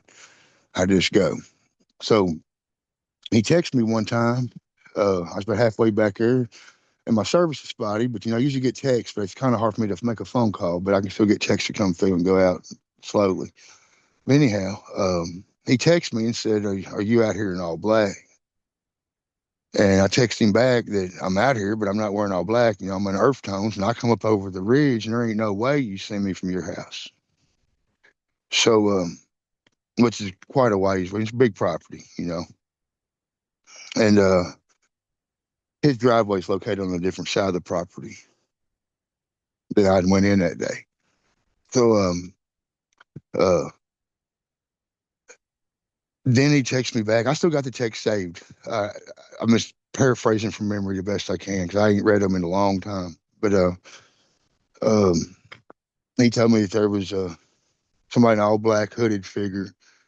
Um, and then when he went through, he seen it in his security cameras. And then he went to check his other camera or went to control and manipulate the cameras. And it all crashed. His whole security system went down. Wow. Um, yeah, so he's telling me what direction it went. And then I was like, all right, I appreciate you. And then I think I'd said something back to him like, if you hear my 10 go off, I need your help. And then he texted me back, I'll bring it. And then I got the camera. I wasn't to the camera yet, so I went ahead and went on back. Now it's this being, this person, being, assassin, whatever. I've learned more since then, so I'll get. That's just mine. I'm just telling you where my mind was at. An assassin is what I thought. Just to be honest with you, I was like, all right, well, these Illuminati's and sent me an assassin out here. Now they're on my turn. They're in my territory now. It's just and from the text message, it was one. So I was like, it's where it's gonna go down. It's gonna go down right here in these woods. So I went ahead and got the SD card. I'd already told myself it's going home with me. I got to leave him out there laying or not. The SD card's coming home. Like I said, it's all my son really look forward to. But yeah, I started back. I was down in the combat position, I guess you'd say. Uh, I wasn't prepared to go to no war with nobody out there like that, but pretty good shot. I'd practiced a lot, and I knew I was all right within under 50 yards. But so I'm staying low. It's getting dark at this point. It's getting on darker. It's still dusk, but it's orange in the sky, but it's dark. And I see the birds flight off. First set of birds comes right over me, and I was like, well, we scare birds. Like if I'd scared them, it wouldn't flew right over me. So I'm reading the environment. I'm like I said, I'm an outdoorsman. This is my home. I've been in some shady situations out in the woods around here before in my life. But anyhow, um, it's coming and it's getting darker, and I think I'd see something. I popped my light on a couple of times just in the dark spots. And I had a weapon mounted light on this handgun. This is before I discontinued the weapon mounted light. And I was going on down through there, and I know exactly where I'm at. Everything's going right. And then And all of a sudden, I was somewhere else. I knew where I was, but I was not where I was supposed to be. And I was looking around and I started getting afraid. Probably about the only time in this whole situation I started getting afraid. And I was just thinking, I need the Lord, I need you. And then a deer blowed, a beautiful sound to me. And I looked and I saw the white tail flagging off. And I was like, well, ain't no deer going where no bad stuff is. Because, they're smart. And I had scared it. How'd I ended up there, I don't know to this day. But my knees was wet from knees down. They was wet. Wasn't wet that day. Then I followed that deer because I knew it safe.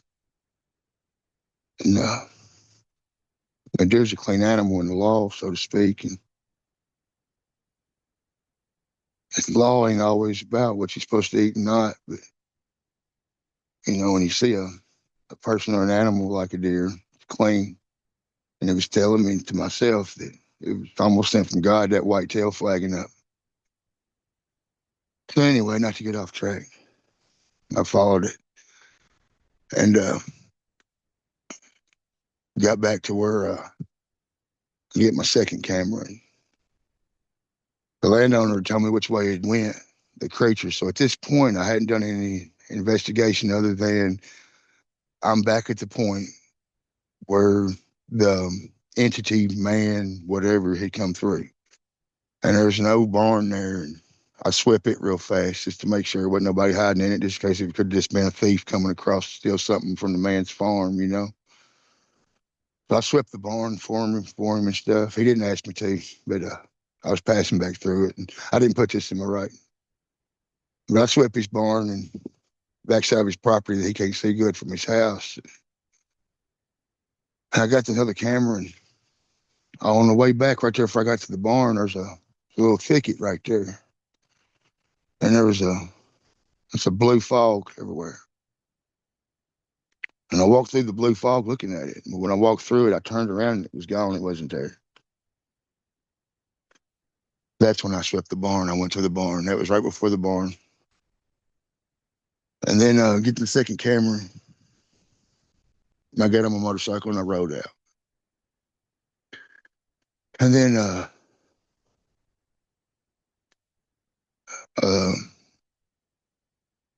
got home and called my uncle about it.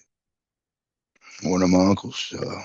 Got more than one uncle, but there's a particular one. One of them I talked to about conspiracy stuff and dogmen and stuff. And the other one I talked to about Bible stuff and spiritual things. And I got more uncles than them two, but you know what I'm saying. These are two of my closest. So anyhow, uh, my uncle tells me that story about I think it would be my third great aunt. I think he said might be yeah, his great either which way, one of my great aunts, long time ago, and out in the holler. These atheists, these mean people, they called them. They didn't call them atheists; they called them mean people. These mean people come and disrupted the meeting house. They didn't have no church. They had this building where they met for everything. It didn't matter if it was religion or local issues. But anyhow, it's called meeting house. And the mean people come and they was mocking them and hating them and stuff. And she stoked up a potbelly stove and she stuck her head inside of it. She pulled her head out and she was like, disbelieve that. There wasn't a hair on her head singed. Well, that blue fog, that blue mist, that blue fog had come down upon them that day. And they called it Shekinah. So my uncle told me that story. I heard it before years ago, but he told me that story. So I was like, well, that fits the description. So I'm not saying that's what it was. But I don't know if it was just it might have been an evidence that God protected me, but he needed me to pack that information back to my uncle because he needed to hear it for his own faith. I don't know. And it could have been something totally unrelated. It could have been I have no idea. But that's just what happened. And Then I got back to the landowner, talking to him, and I went back out there when I had a little more time. Real soon after, like I don't think it was the next day, but it was soon. Like it was the next breaking moment I had to go, and we had looked where his camera was, where it caught, and where it come through, and it was 7 foot plus. So it looked like I never got to see it. His security cameras just weren't. It was gone. They crashed. He lost. He was done. So whatever come through there disrupted his security system, like pitched it, like killed it. And but like I was saying, going from where he described it, where he's saying it, I don't doubt him at all. I don't doubt this man none. Like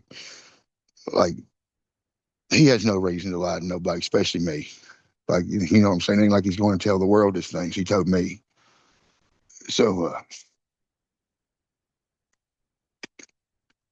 so yeah, that was about all I can help you with as far as that one goes. But yeah, it was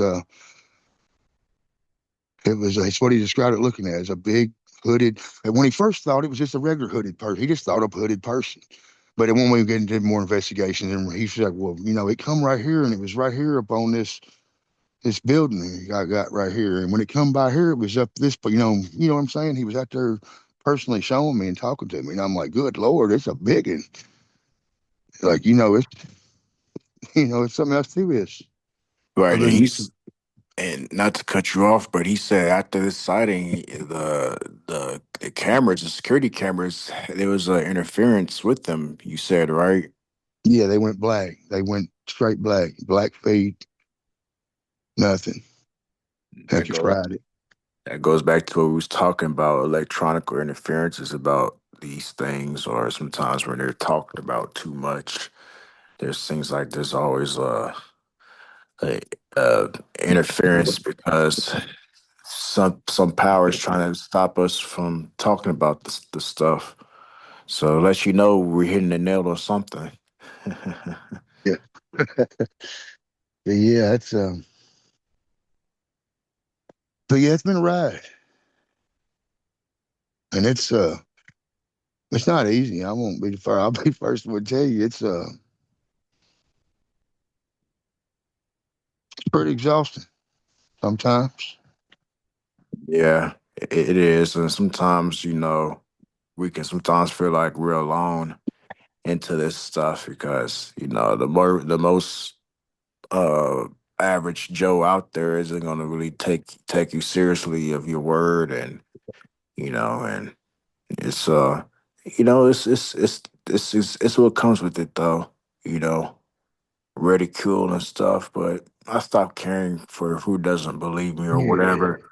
My Yeah. dad, my own dad, not to put my business out here like that, but you know, he's a skeptic, and I mean I don't blame him for being a skeptic or whatever because you know there's a lot of people ignorant about these creatures, but I mean he thinks it's me like researching and talking about this stuff is just a waste of time and it's a distraction, and he has a different doctrine belief than what I believe with how God is and stuff. But I believe exposing these creatures and stuff is going to help validate, what I'm saying, to back up my conclusions. Because I've talked to a lot of credible people, man. Like I know my channel was small, but I've talked to some credible eyewitnesses so far, and I plan on doing some of my own field research soon myself that I don't want to talk too much openly on the air about, but I do plan on doing some things soon to where I could see something, eye to eye myself. Not that I'm going out seeking and hunting this thing, which is not, I'm not hunting the creature, but I do want to be a credible eyewitness myself because, just dealing with a lot of these different people, different eyewitnesses and stuff. I want to be credible as well. Like I've seen UFOs, shadow people, and stuff like that, but like I've never had a run in with a cryptid though. If I do, I'd rather it be far. Yeah, I understand. Yeah, and that's one thing. Like it's related but different. But I've what comments I get, and a lot of people like in public and in private when people write me or stuff. A lot of comments is like you've got a lot of. It's like I've had too many experiences for them to believe it. But then I think about it, I was like, I really haven't had that many experiences. And you got to think that I go out in the woods or out in outdoors as much as I can. So, if I could, I'd go out 365 days a year by the Roman calendar, of course. Um, but yeah, it's thousands and thousands and thousands of times I've been afield. Like I've had these limited things. So I think legal, in my particular case, I've not to be selfish in this particular segment part of it, but I've been had a lot of outdoors experiences with very little paranormal activity. So when people hear my writings, they're like, "Oh Lord, he's just going through too much." And some feel sorry. I've just noticed I've had people that's empathetic, and I've had people that disbelieve just because of it. I'm thinking I've grown up in the woods all my life, and I'm telling you about 6 to 10 things I've had happen in 50 years almost, and it's too much. like like that's one thing that's kind of all things, it stuttered my brain of like, disbelieve me if you want, I don't care. But if you're going to disbelieve me because I've experienced too much, that just don't make no sense when, you know, I'll go out a lot and it's spread out. And hope you know what I'm trying to say. That's more of a vent than anything. Right, right, right. Now you're Yeah. absolutely right. And it's just too many people. It's just too many people out there that experience the same thing. Who've never met each other for it to all not be true. It's a common phenomenon that can't be refuted. You know, Yeah. man.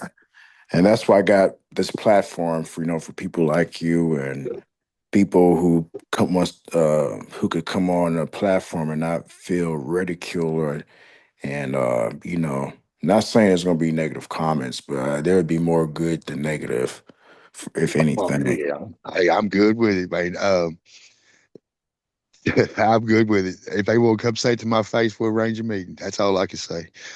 It don't bother me none. Like I think it's funny.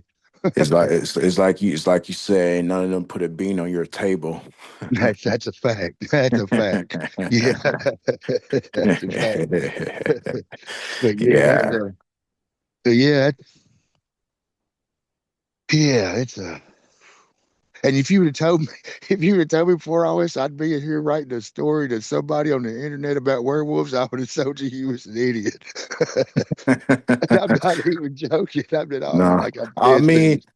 that's credible because, like I said, that's the whole purpose is to turn non-believers into believers. And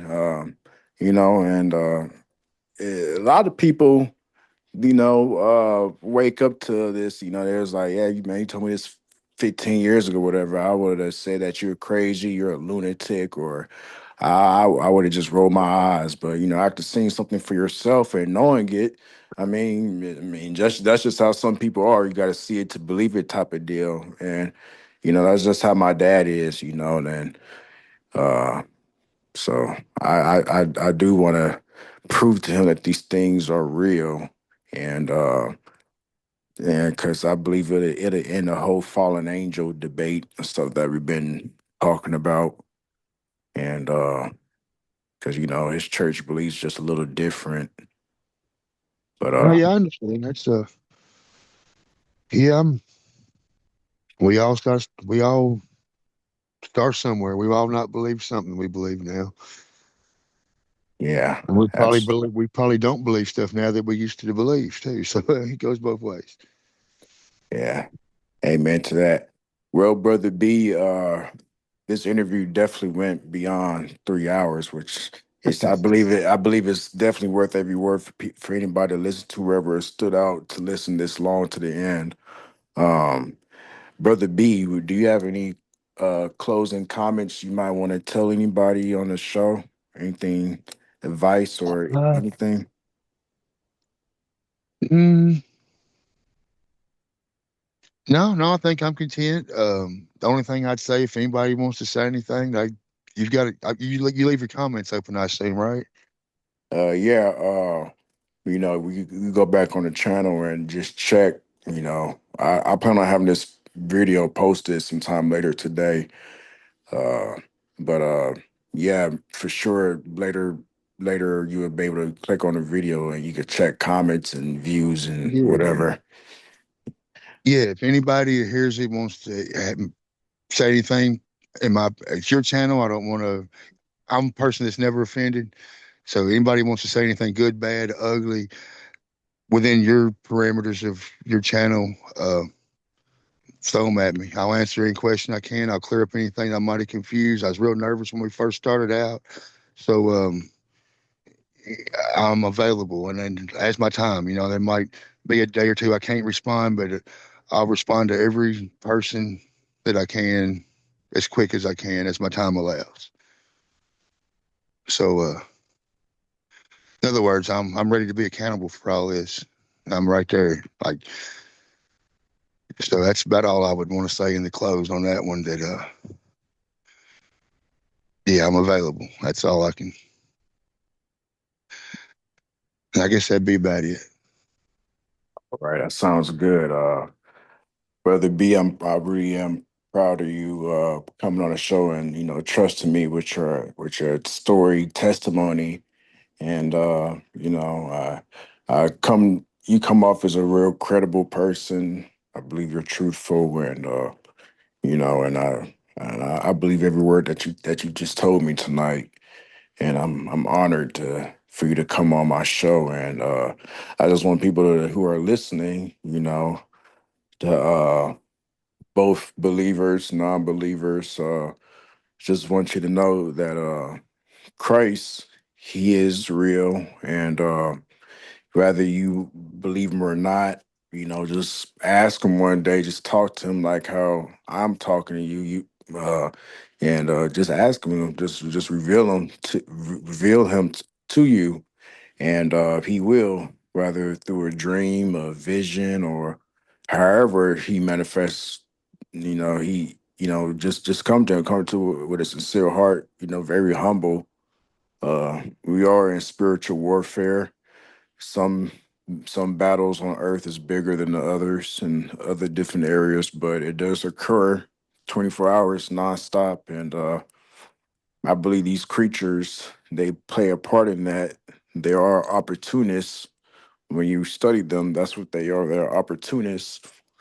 And if these things are of the devil, like I've investigated, then they're out here to kill, steal, and destroy, which is why they do this in connections with missing people and a lot of deaths, because they are of the devil. Um, but I just want everybody to stay prayed up and while they're out in the woods, because if you do ever encounter these things, it's only going to be between you and God at that moment. So just try to keep a prayer for mindset, because Jesus Christ, he's going to be your protection, all that you have. Yeah, Uh, I agree, 100%. That's yeah, and like you said, I'll verify that. If somebody really wants to know and believe that doesn't, they're really sincere about it. Like you said, he'll reveal himself in that person's way that it needs to be revealed to him. Amen. Well, brother B, it was a great honor having you on. We be in contact, and we'll try to plan a future interview soon. A second part to because I know we weren't really able to get into everything tonight in detail because it's so much we could put in. But it was a great honor having you come on, and we'll definitely keep in touch as we've been doing.